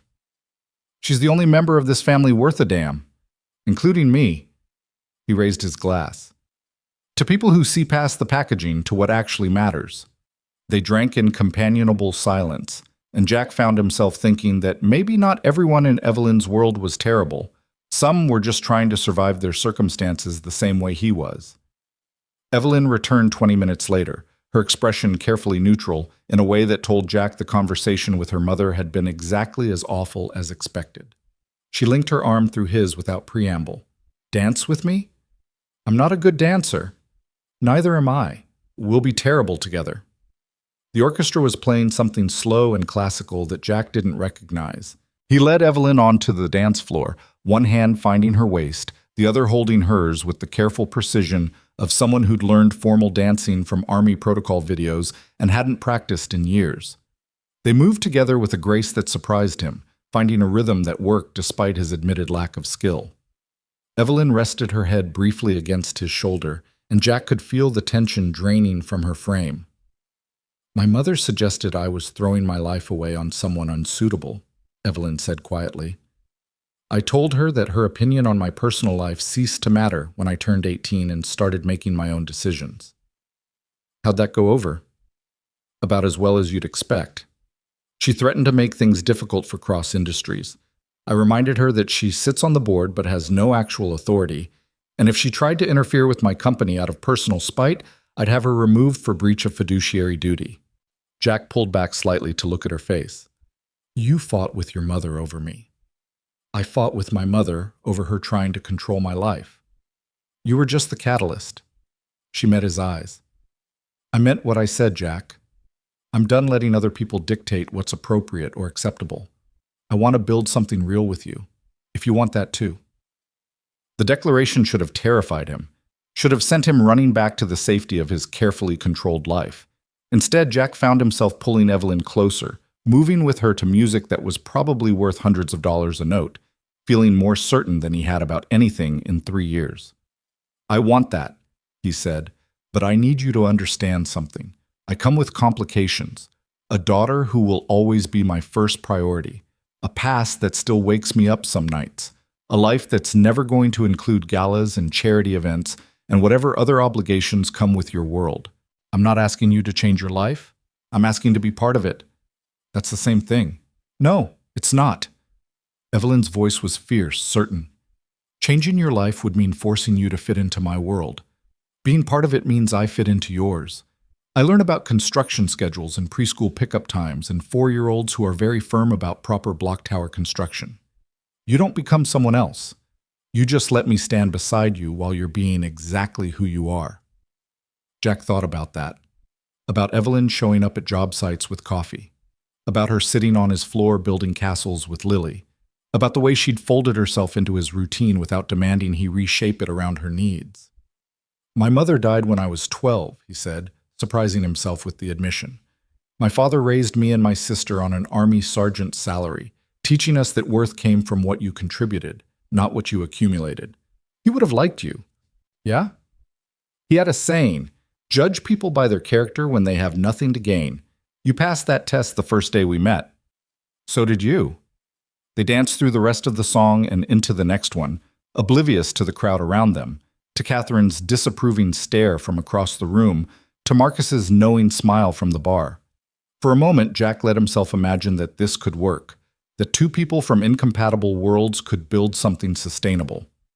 Then his phone vibrated in his pocket. 2 short bursts that meant emergency. He pulled it out, his stomach dropping when he saw Maria's name on the screen. He stepped away from Evelyn, answered immediately. Maria, what's wrong? Jack, don't panic, but Lily had a fall. We're at Presbyterian Hospital. She's okay, but they want to run some tests and they need parental consent. How fast can you get here? The world narrowed to a single point. 20 minutes. I'm leaving now. He hung up and turned to find Evelyn watching him with concern already written across her features. Lily's in the hospital. I have to go. I'll drive you. My car's faster. They made it to the valet in under 3 minutes, Evelyn shrugging off her mother's questions and her brother's concern with rapid-fire efficiency. The Mercedes was brought around, and Evelyn drove with the kind of aggressive precision that suggested she'd done performance driving courses, weaving through traffic while Jack called Maria back for details. Lily had been playing on the couch, attempting some kind of acrobatic maneuver involving Mr. Trunks and a throw pillow when she'd slipped and hit her head on the coffee table. She'd been conscious the whole time, crying but alert, but Maria had taken her to the emergency room out of abundance of caution. The doctors wanted to do a CT scan to rule out concussion. By the time they reached the hospital, Jack was wound tight enough to shatter. He barely registered Evelyn finding parking. barely noticed her keeping pace with him as he navigated through the ER, focused entirely on finding his daughter. Maria met them outside the exam room, her face apologetic and worried. "I'm so sorry, Jack. She was right there, and then she just—" "It's okay. Accidents happen. Where is she?" "Room 3. The doctor's with her now." Jack pushed through the door to find Lily sitting on an exam table, holding an ice pack to her forehead, looking small and scared and infinitely precious. Her face lit up when she saw him. "Daddy!" He was across the room in 3 strides, pulling her into his arms carefully, checking her head wound with the practiced efficiency of someone who'd done field triage. A goose egg forming above her left eye, some swelling but no active bleeding, pupils equal and reactive. "Hey, Buttercup. I hear you've been doing parkour on the furniture." "I was being a superhero, but I fell." "Superheroes fall sometimes. That's okay." He pulled back to look at her face. "How do you feel?" "My head hurts, and I feel silly." "Silly how?" "Like everything's too bright and too loud." Jack's chest tightened, classic concussion symptoms, but he kept his voice calm. "Okay. The doctors are going to take some pictures of your head to make sure everything's okay inside, like an X-ray, but fancier." "Will it hurt?" "Not even a little bit." The doctor appeared then, a young woman with kind eyes who introduced herself as Dr. Patel and explained the CT scan procedure in language Lily could understand. Jack signed the consent forms with hands that wanted to shake, his mind already spinning through worst-case scenarios he'd learned to construct during too many combat tours. It was only when Evelyn's hand found his shoulder that he realized she'd been there the whole time, a steady presence in his peripheral vision. "She's going to be fine," Evelyn said quietly. "You don't know that." "No, but I know she's tough, like her father." They waited while Lily underwent the CT scan, Jack pacing the small waiting area like a caged animal, while Evelyn sat with the patience of someone who understood that some anxieties couldn't be soothed with words. When Dr. Patel returned 45 minutes later with a smile, Jack felt something in his chest unlock. No fractures, no bleeding, no significant trauma. "She has a mild concussion, which means we need to monitor her for the next 24 hours, but I see no reason she can't go home tonight." The relief was so profound Jack had to sit down. Dr. Patel provided discharge instructions. Wake Lily every 2 hours to check responsiveness. Watch for vomiting or severe headache. No strenuous activity for a week. Jack absorbed it all with the focus of someone receiving mission-critical intel, committing every detail to memory. They were gathering Lily's things when she looked up at Evelyn with sleepy eyes. "You came too." "Of course I did. I wanted to make sure you were okay. You look like a princess. Are you and Daddy at a ball? Like in Cinderella?" Evelyn glanced down at her gown, now rumpled and decidedly less elegant after an hour in an emergency room, and laughed. "We were, but this is much more important." "Is Daddy your prince?" "Something like that." Lily considered this, then nodded with the gravity of someone making an important decision. "Okay, that's good. Daddy needs someone to make sure he's not lonely when I grow up." Jack felt his throat tighten. "You're 4, Buttercup. You're not growing up for a while yet." "But I will eventually. Emma's sister is in high school and she barely even talks to her dad anymore." "We'll cross that bridge when we get there. Right now, let's get you home." The drive back was quiet, Lily drowsing in the back seat despite Jack's periodic checks to make sure she was responsive. Evelyn navigated through late-night traffic with the same efficiency she'd shown getting them there, but the adrenaline had worn off, leaving Jack feeling hollow and shaky. "Thank you," he said finally. "For driving, for staying, for everything." "You don't need to thank me.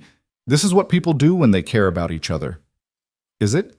Because in my experience, most people run when things get complicated." Evelyn was quiet for a moment, her hands steady on the wheel. "I'm not most people, Jack, and I meant what I said earlier. I want to be part of your life. The good parts and the hard parts. Tonight was hard, but it doesn't make me want to leave. It makes me want to stay more." Jack didn't know what to say to that, so he just reached across the console and took her hand, holding it while they drove through the night-quiet streets toward home. And for the first time since Sarah died, He let himself believe that maybe, just maybe, he didn't have to do everything alone. That maybe letting someone in didn't mean losing control. It meant having someone to stand beside you when the world got heavy. And maybe that was worth the risk after all. The days following Lily's accident settled into a rhythm that felt both familiar and entirely new. Jack took the week off work despite Dave's insistence that the crew could manage without him, unwilling to leave Lily's side while she recovered from the concussion. What surprised him was how naturally Evelyn integrated herself into their routine, appearing each morning with breakfast from the bakery Lily loved, staying through the afternoons to help with quiet activities that wouldn't aggravate his daughter's healing brain, leaving before bedtime but always texting later to check in. She never asked for more than Jack offered, never pushed for definitions or commitments or conversations about what they were becoming. She simply showed up, day after day, proving through action what words could never quite capture. By Thursday, Lily was bouncing back with the resilience of childhood, complaining about being bored and asking when she could return to preschool.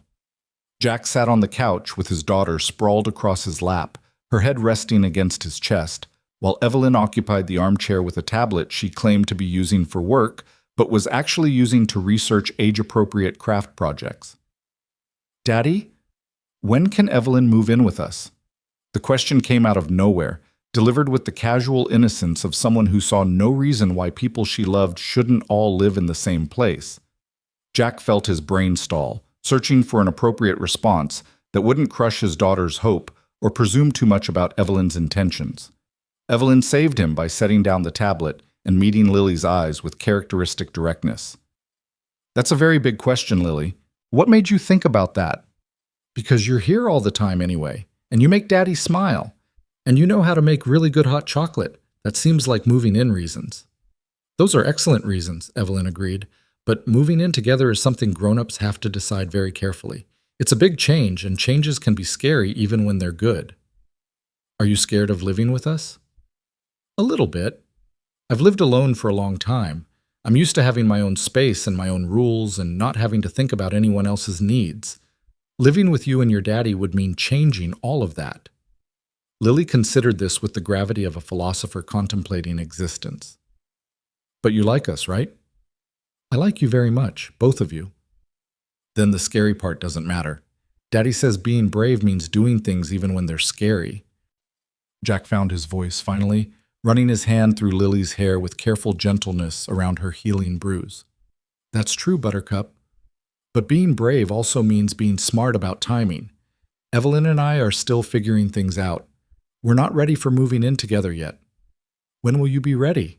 "I don't know. These things don't have schedules."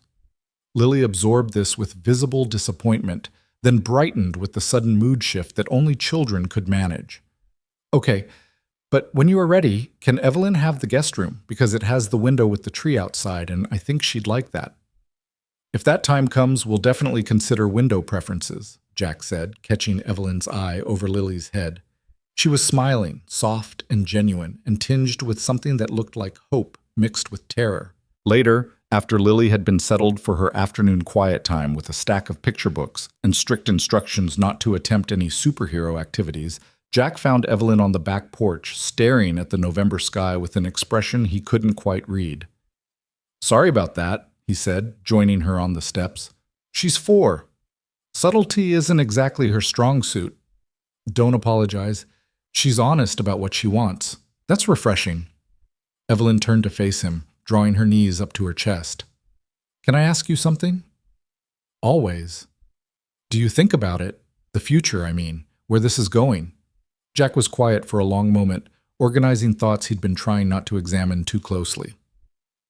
"I think about it more than I probably should. Late at night, when I can't sleep, I imagine what it would be like to wake up next to you, to have you be part of our morning routine instead of a visitor to it, to build something permanent instead of just seeing where things go. But I'm terrified of screwing it up, of moving too fast and having it fall apart, and having to explain to Lily why Evelyn doesn't come around anymore, of falling in love with you." He stopped, the admission hanging incomplete in the cold air. "Of falling in love with me and then losing me the way you lost Sarah," Evelyn finished quietly. "I know, I think about that too. About whether I'm capable of being what you need, whether I can be a partner to you and a steady presence for Lily without losing myself in the process. You've been doing pretty well so far. I've been doing well for 3 weeks. That's different from building a life. She wrapped her arms tighter around her knees. My therapist says I have attachment issues stemming from my father's emotional unavailability and my mother's conditional love. That I've spent my adult life building walls to protect myself from the kind of vulnerability that comes with actual intimacy. Sounds like we're quite a pair. It's like we're the widow who's afraid of loving again and the emotionally unavailable billionaire. When you say it like that, it sounds like a terrible romantic comedy. Or the beginning of something real. Jack reached over and took her hand, lacing their fingers together. I can't promise you this will be easy. I can't promise I won't panic and try to control everything. I can't promise I'll always know the right thing to say or do. I don't need promises, Jack. I just need honesty and time to figure this out together. I can do that. He pulled her closer, and she shifted to lean against his shoulder, fitting there with an ease that felt both natural and miraculous. For what it's worth, I think you're doing better than you give yourself credit for. The whole racing to the hospital thing, staying with us this week, that's not what emotionally unavailable looks like. Maybe I'm just better at this than I thought. Or maybe you make it easier. They sat in comfortable silence while the afternoon light faded toward evening, and Jack found himself thinking about the various ways life surprised you when you stopped trying to control every variable. 6 weeks ago, he'd been a man going through the motions, working, parenting, surviving. Now he was something more, something that felt suspiciously like living. The following week brought changes that Jack hadn't anticipated but probably should have seen coming. On Monday, Dave pulled him aside at the job site with an expression that meant serious conversation ahead. Riverside project starts in January. They need an answer by Friday.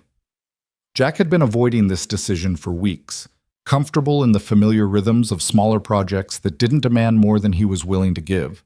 But Riverside meant better pay, real advancement, the kind of opportunity that could change his and Lily's financial situation significantly. It also meant longer hours, more responsibility, and less control over his daily schedule. What do you think I should do? Jack asked. I think you should stop asking other people what you should do and start asking yourself what you want. Dave crossed his arms, settling into mentor mode. You're good at this job, Miller, better than good. You could run your own crew, maybe even your own company someday. But you're holding yourself back because you're afraid that wanting more somehow betrays Sarah's memory or puts Lily at risk. That's not... Yes, it is. And I get it. I do. When Maria had her cancer scare 5 years ago, I walked away from a promotion because I thought being home more was the right choice. You know what happened? I was miserable. She was frustrated that I'd sacrificed for her, and the whole thing nearly destroyed our marriage because I'd made a decision based on fear instead of trust. Trust in what? In the people who love you to be honest about what they need, in your ability to handle challenges when they come up, in the universe not punishing you for wanting good things. Dave clapped him on the shoulder. Take the Riverside job, Jack. Let yourself succeed at something. Your daughter will understand that Daddy working hard is different from Daddy abandoning her. That conversation echoed in Jack's head all week, mixing with Lily's innocent question about when Evelyn would move in and his own increasing certainty that what he had with Evelyn was worth the risk of letting his carefully controlled life become something messier and more complicated. On Wednesday, Evelyn invited them to her penthouse for the first time. Jack had been avoiding this particular milestone, uncomfortable with the visual reminder of the wealth gap between them. But Lily had been asking to see where Evelyn lived, and Jack was trying to be braver about uncomfortable situations. The building was downtown, all glass and steel, and the kind of modern architecture that won awards and intimidated normal people. The doorman greeted Evelyn by name and directed them to a private elevator that required a key card to access the penthouse level. This is fancy, Lily whispered, eyes wide as they ascended. Like a castle, but straight up. The elevator opened directly into Evelyn's apartment, an open-plan space with floor-to-ceiling windows offering panoramic views of Denver and the mountains beyond. The decor was minimalist and expensive, all clean lines and carefully curated art, the kind of place that belonged in magazines rather than real life. Jack felt immediately out of place, his work boots too heavy on the polished floors, his presence too rough for the refined surroundings. Welcome to my fortress of solitude, Evelyn said, watching his reaction carefully. I know it's a bit much. It's beautiful, Jack said honestly, and completely terrifying. Why terrifying? Because this is your real life, the penthouse and the art and the doorman who probably makes more than I do. And I'm a guy who lives in a rented duplex with mismatched furniture and a coffee table Lily uses for superhero training. Evelyn set down her bag and crossed to stand in front of him, her expression serious. You want to know something? I hate this place. I bought it because my financial advisor said it was a good investment and because my mother expected me to live somewhere that reflected my status. But I've never felt at home here. It's just expensive square footage with a nice view. Where do you feel at home? Your duplex with the mismatched furniture, sitting on your back porch watching the sunset, building block towers with Lily that immediately fall over. That's where I feel like myself instead of like Evelyn Cross, CEO. Jack absorbed this, recognizing the truth in her words, but also the complexity of the situation. But you can't just walk away from this. This is who you are too. The successful businesswoman who built an empire. That matters. It matters less than you think. Or maybe it matters differently than I used to believe. She turned to look out at the view, the city lights beginning to sparkle as dusk approached. I've been thinking about what you said, about building something real versus building something to prove a point. And I've realized that Cross Industries isn't who I am. It's what I do. There's a difference. What does that mean? It means I'm restructuring, promoting my COO to CEO, stepping back to board chair. Still involved, still influential, but not consumed by it every waking moment. She glanced back at him. It means I want time to figure out what kind of life I actually want instead of the life I thought I was supposed to want. Lily, who'd been exploring the apartment with the careful reverence of someone in a museum, appeared in the doorway. Evelyn, you have like 6 bedrooms. Do you have that many friends who sleep over? No, sweetie. I usually just have the space. That seems lonely. The simple observation landed with devastating accuracy. Evelyn's expression flickered, something vulnerable breaking through her composure, and Jack saw with sudden clarity how isolated she'd been, how much her success had cost in terms of genuine connection. It is lonely sometimes, Evelyn admitted, but I'm working on changing that. They ordered pizza for dinner, Evelyn's suggestion, though Jack suspected she usually ate things that came with more syllables and fewer food groups. They ate sitting on the floor of her living room because Lily declared the formal dining room too fancy for regular people, and Evelyn agreed without hesitation. Watching his daughter sprawl across Evelyn's expensive rug, telling elaborate stories about preschool politics, while Evelyn listened with genuine interest, Jack felt something shift in his chest. This was what he'd been afraid of. Not the relationship itself, but the moment when he admitted that it mattered. That Evelyn had become essential rather than optional. That losing her would hurt in ways he wasn't sure he could survive again.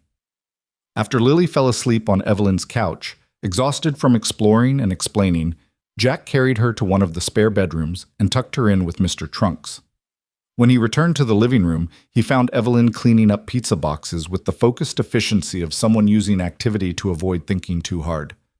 She's out cold, Jack said, probably good for another hour at least. She's wonderful, Jack. You've done an amazing job with her. I'm terrified every single day that I'm screwing her up, that she'll grow up and realize I had no idea what I was doing and resent me for it. She'll grow up and realize you loved her enough to try. That's all any parent can do. Evelyn set down the boxes and turned to face him fully. Can I tell you something I've been thinking about? Always. I love you. The words came out simple and direct, no preamble or softening. I know we said we were taking things slow and figuring it out and not making promises, but I'm tired of pretending I don't feel what I feel. I love you, Jack Miller. I love your stubborn independence and your dedication to your daughter and the way you see me as a person instead of as a balance sheet. I love that you challenge me and make me want to be better. And I needed you to know that, even if you're not ready to say it back. Jack stared at her, his heart hammering against his ribs, every instinct screaming at him to retreat or deflect or find some way to protect himself from the vulnerability of this moment. But then he thought about Sarah's last words, about Dave's lecture on trust, about Lily asking when Evelyn would move in with the simple faith that people who loved each other should be together. I'm not good at this, he said finally. The whole expressing feelings thing. I spent 10 years in the military learning to suppress emotions and another 3 years burying them under grief. But I need you to know that what I feel for you scares me more than anything I experienced in combat. Because in combat, you can fight back. You can develop strategies and tactics. You can control variables. And with love, you can't. No. You just have to trust that the other person won't destroy you. And that's terrifying when you've already been destroyed once. He crossed the distance between them, taking her hands in his. But I'm willing to try. Because I love you too, Evelyn. I think I have since you showed up at that grocery store parking lot with your expensive car and your ridiculous persistence. And I don't want to spend the rest of my life wondering what we could have been if I'd been brave enough to let you in. Evelyn's eyes were bright with unshed tears. So what does that mean? For us, it means I'm taking the Riverside job. Better pay, better opportunities, less fear driving my decisions. It means I want you in my life, really in it, not just visiting the edges. It means I want to figure out what a future looks like where we're both ourselves, but also together. He paused, searching for the right words. It means I'm ready to stop surviving and start living. If you'll help me figure out how. I think I can manage that. She smiled through the tears now, radiant and unguarded. Though I should warn you, I'm going to be terrible at it sometimes. I'll probably work too much and forget that normal people don't have meetings at 7 a.m. on Saturdays. I'll struggle with letting go of control and trusting that things will work out without me micromanaging every detail. Sounds familiar? We can be terrible at it together. That's the most romantic thing anyone's ever said to me. Jack pulled her into his arms, and she came willingly, fitting against him with the rightness of something that had always been meant to happen. He kissed her then, soft at first, testing, then deeper as she responded with the kind of certainty that came from finally admitting what you wanted and claiming it without apology. When they broke apart, Evelyn was smiling with an expression Jack had never seen before. Joy mixed with relief and something that looked like peace. So, she said, should we talk about logistics? Like where we're going to live and how to navigate the transition and when to tell Lily this is official? Lily already knows. She probably figured it out before we did. Smart kid. She gets it from her mother. Jack sobered slightly. Sarah would have liked you, I think. She would have appreciated that you don't try to replace her or make me forget her. That you understand she's part of who I am. She made you into the man I fell in love with. I could never resent that. They talked late into the night, making plans that felt both practical and impossibly optimistic. Evelyn would keep the penthouse, but spend most of her time at the duplex until they could find something bigger that worked for all of them. Jack would take the Riverside job and use the increased income to build a more stable financial foundation. They'd tell Lily together, making sure she understood this wasn't temporary or uncertain. By the time Jack carried a sleeping Lily to the car and drove them home through the quiet streets, he felt lighter than he had in years, like something that had been broken was finally healing, like the future held possibilities beyond just getting through each day. The months that followed were messy and wonderful and exactly as complicated as Jack had feared and hoped. There were arguments about schedules and expectations, moments when Evelyn's corporate instincts clashed with Jack's need for structure, days when the reality of blending their vastly different lives felt impossible. But there were also mornings of coffee and laughter, evenings of Lily teaching Evelyn the proper way to build block towers, weekends of exploring Denver as a family unit that felt increasingly natural. Evelyn learned to appreciate the satisfaction of small, ordinary moments. Jack learned that letting someone help didn't diminish his capability or independence. The Riverside project launched in January, demanding more of Jack than he'd given to work in years. But instead of drowning him, it energized him, reminded him that he was capable of leadership and excellence when he stopped letting fear make his decisions. And when the days were long and challenging, he came home to Evelyn and Lily, to a life that felt full instead of just managed. In March, they found a house. Nothing ostentatious, just a solid craftsman in a good school district with a backyard big enough for Lily's increasingly elaborate outdoor adventures and a workshop where Jack could build furniture in his spare time. Evelyn sold the penthouse without hesitation, and Jack gave notice on the duplex that had sheltered him through his darkest years. The moving process was chaos, complicated by Lily's insistence on personally supervising the relocation of every single toy and Evelyn's discovery that she'd accumulated an absurd amount of corporate gift baskets that she'd never opened. But when they finally stood in their new living room, boxes everywhere, furniture in wrong places, Lily already claiming the room with the best natural light, Jack felt something settle in his chest. This was home.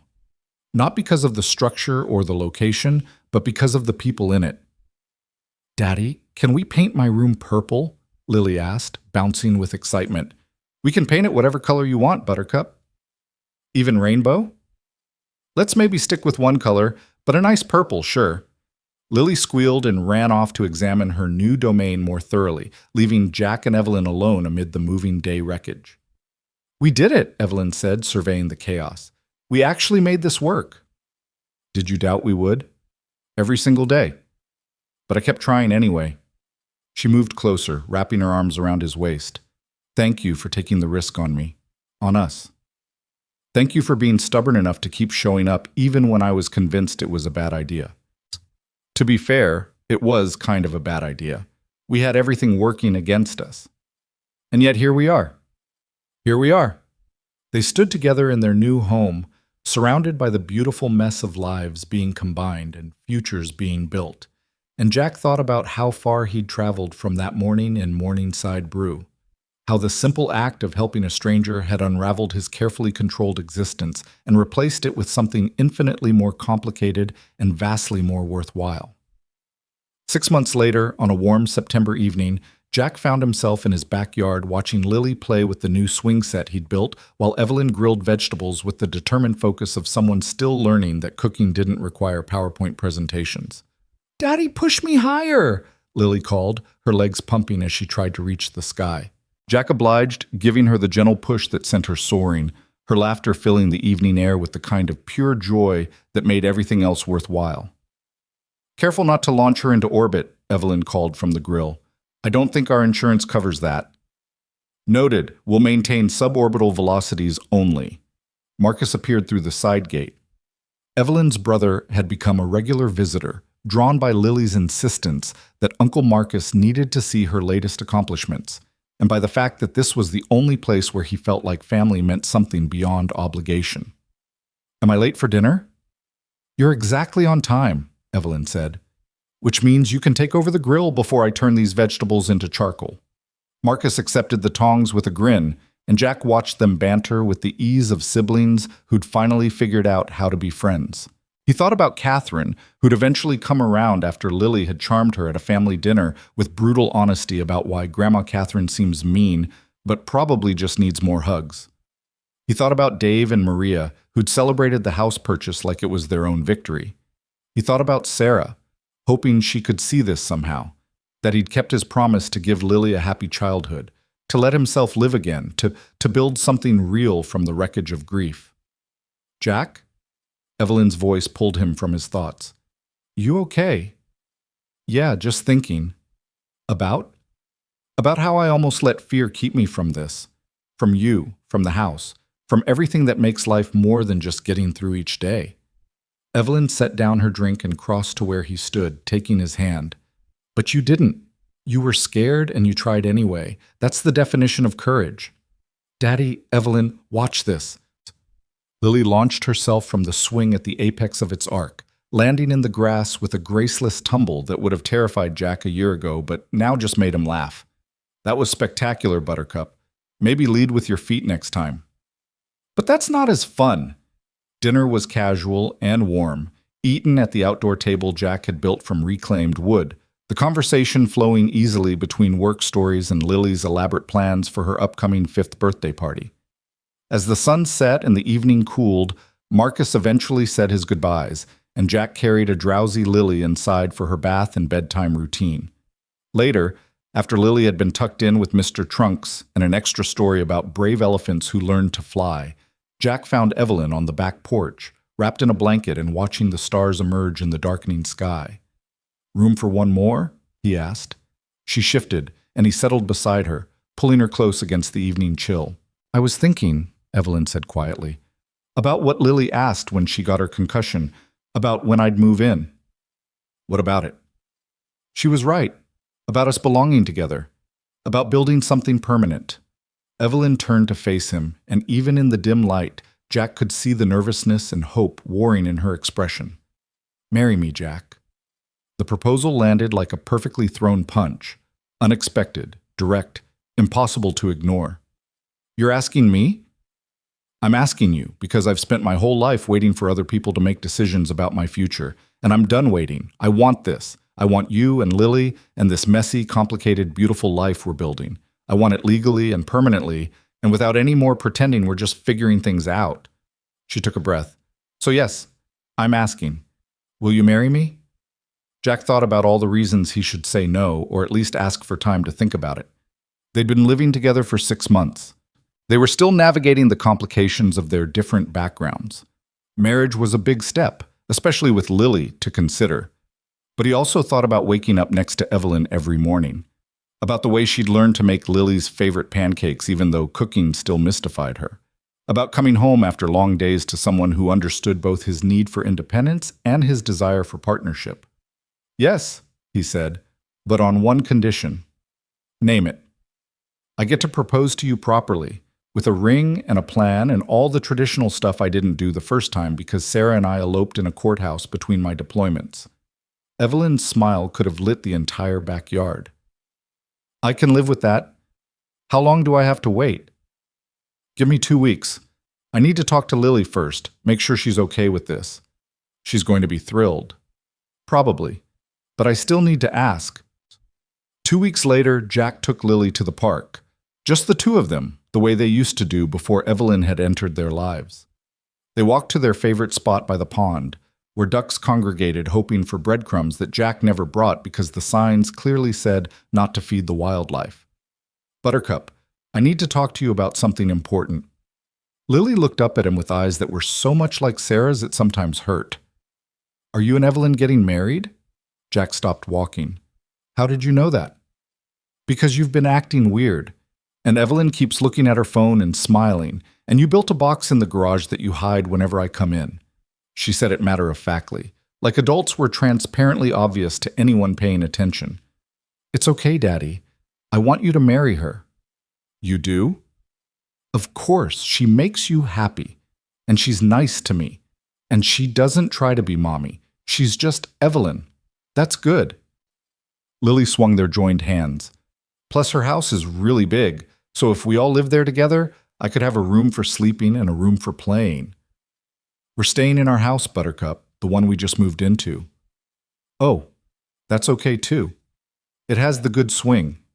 She paused, her expression growing more serious. Daddy, can I ask you something? Always. If you marry Evelyn, does that mean I can call her Mom? Or is that not allowed because I already have a mom in heaven? Jack's throat tightened. He knelt down so they were eye level, taking both her hands. You can call Evelyn whatever feels right to you. If you want to call her Mom, that's okay. If you want to call her Evelyn, that's okay too. And it doesn't mean you're forgetting Mommy or loving her less. Love doesn't work that way. You can love lots of people at the same time. Like how I love you and Mr. Trunks and Evelyn and Uncle Marcus and ice cream?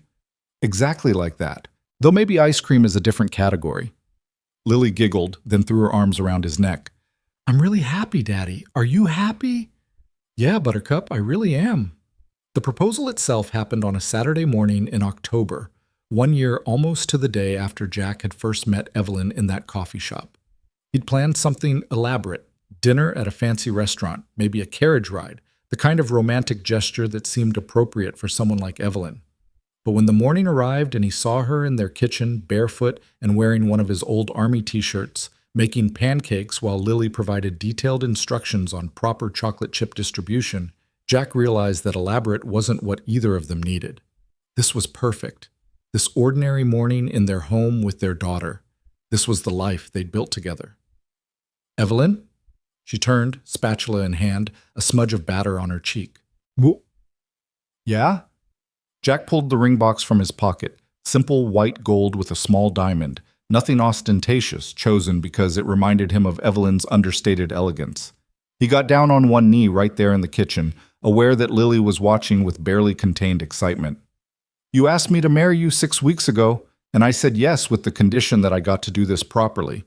So here's me doing it properly." He opened the box and Evelyn's hand flew to her mouth. Evelyn Cross, you walked into my life when I wasn't looking for anyone, and you stayed even when I tried to convince both of us it was a bad idea. You've made me believe in second chances and the possibility that life can be more than just surviving. You've been patient with my fears and respectful of my daughter and willing to build something real instead of something easy. Will you marry me?" "Yes."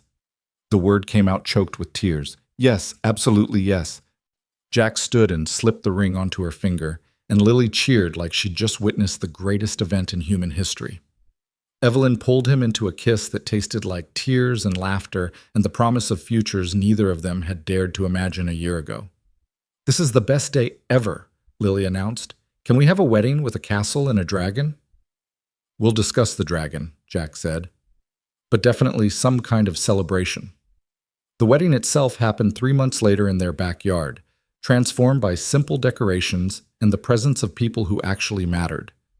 Dave served as Jack's best man, delivering a speech about stubbornness and second chances that made everyone laugh and cry in equal measure. Marcus walked Evelyn down the aisle, since Catherine had declined to attend in protest of her daughter marrying someone so clearly beneath their family's standards. Her absence didn't diminish the day at all. Lily served as flower girl and ring bearer simultaneously, taking both jobs with the seriousness of someone entrusted with critical mission parameters. She wore a purple dress she'd picked out herself and carried Mr. Trunks tucked under one arm for moral support. When the officiant asked if anyone objected to the marriage, Lily shouted, "No!" with such vehemence that the entire gathering dissolved into laughter. Jack and Evelyn exchanged vows they'd written themselves, promises about partnership and respect, and building a life that honored both their independence and their connection. When the officiant pronounced them married, Jack kissed his wife with the certainty of someone who'd finally stopped fighting what he wanted and learned to embrace it instead. The reception was small and warm, filled with good food and better conversation. Jack danced with Evelyn to a song Sarah had loved, feeling no conflict between honoring his past and celebrating his present. He danced with Lily too, lifting her up so her feet rested on his shoes the way he used to do when she was smaller. "I'm really glad you married Evelyn," Lily whispered against his shoulder. "Me too, Buttercup." "And Daddy? I think Mommy's glad too. I can feel it." Jack didn't question how a 5-year-old could possibly know such things. He just held his daughter close and believed that maybe, somehow, Sarah was watching. That she approved of the man he'd become, and the family he'd built from the broken pieces of his grief. Years passed with the strange speed that comes from living fully instead of just enduring. The Riverside Project led to others, Jack's reputation as a skilled project manager opening doors he'd never expected. Evelyn restructured Cross Industries completely, finding satisfaction in mentoring the next generation of leaders instead of carrying the entire burden herself. Lily grew from a precocious 5-year-old into a thoughtful teenager who split her time between school, friends, and teaching her younger siblings, twin boys that arrived when she was 7, the proper technique for building block towers that defied physics. Jack never stopped missing Sarah, but the grief transformed from an open wound into a scar that ached sometimes but didn't prevent him from living. He kept her photograph on the mantle, told stories about her to the twins who'd never met her, made sure Lily understood that having Evelyn as a mother didn't erase the woman who'd given her life. On a warm evening in June, 15 years after that first meeting in Morningside Brew, Jack sat on his back porch watching his family. Lily was home from her first year of college, arguing good-naturedly with the twins about whether superheroes could actually exist given the laws of physics. Evelyn was in her garden, a hobby she'd taken up 5 years ago and pursued with the same intensity she'd once brought to corporate acquisitions. Marcus was there too, along with his partner and their adopted daughter, all of them gathered for one of the regular family dinners that had become tradition. "You look contemplative," Evelyn said, settling beside him with 2 glasses of wine. "Just thinking about how we got here. How one moment of basic human decency in a coffee shop turned into all of this. Do you ever regret it? Taking the risk on us?" Jack turned to look at his wife, still beautiful, still intimidating when she needed to be, but softer now around the edges, more willing to be vulnerable, more comfortable with the idea that love didn't require perfection. Not once, he said honestly. You scared the hell out of me, and I almost let that fear win. But I'm really glad I didn't. Me too. She leaned against his shoulder, fitting there with the ease of long practice. I was thinking we should go back to Morningside Brew tomorrow morning. Anniversary pilgrimage. It's not our anniversary. It's the anniversary of you helping me, of everything starting. That counts. So the next morning, they drove to Morningside Brew. Still there, still serving coffee and pastries, still the place where Jack had made a choice that changed everything.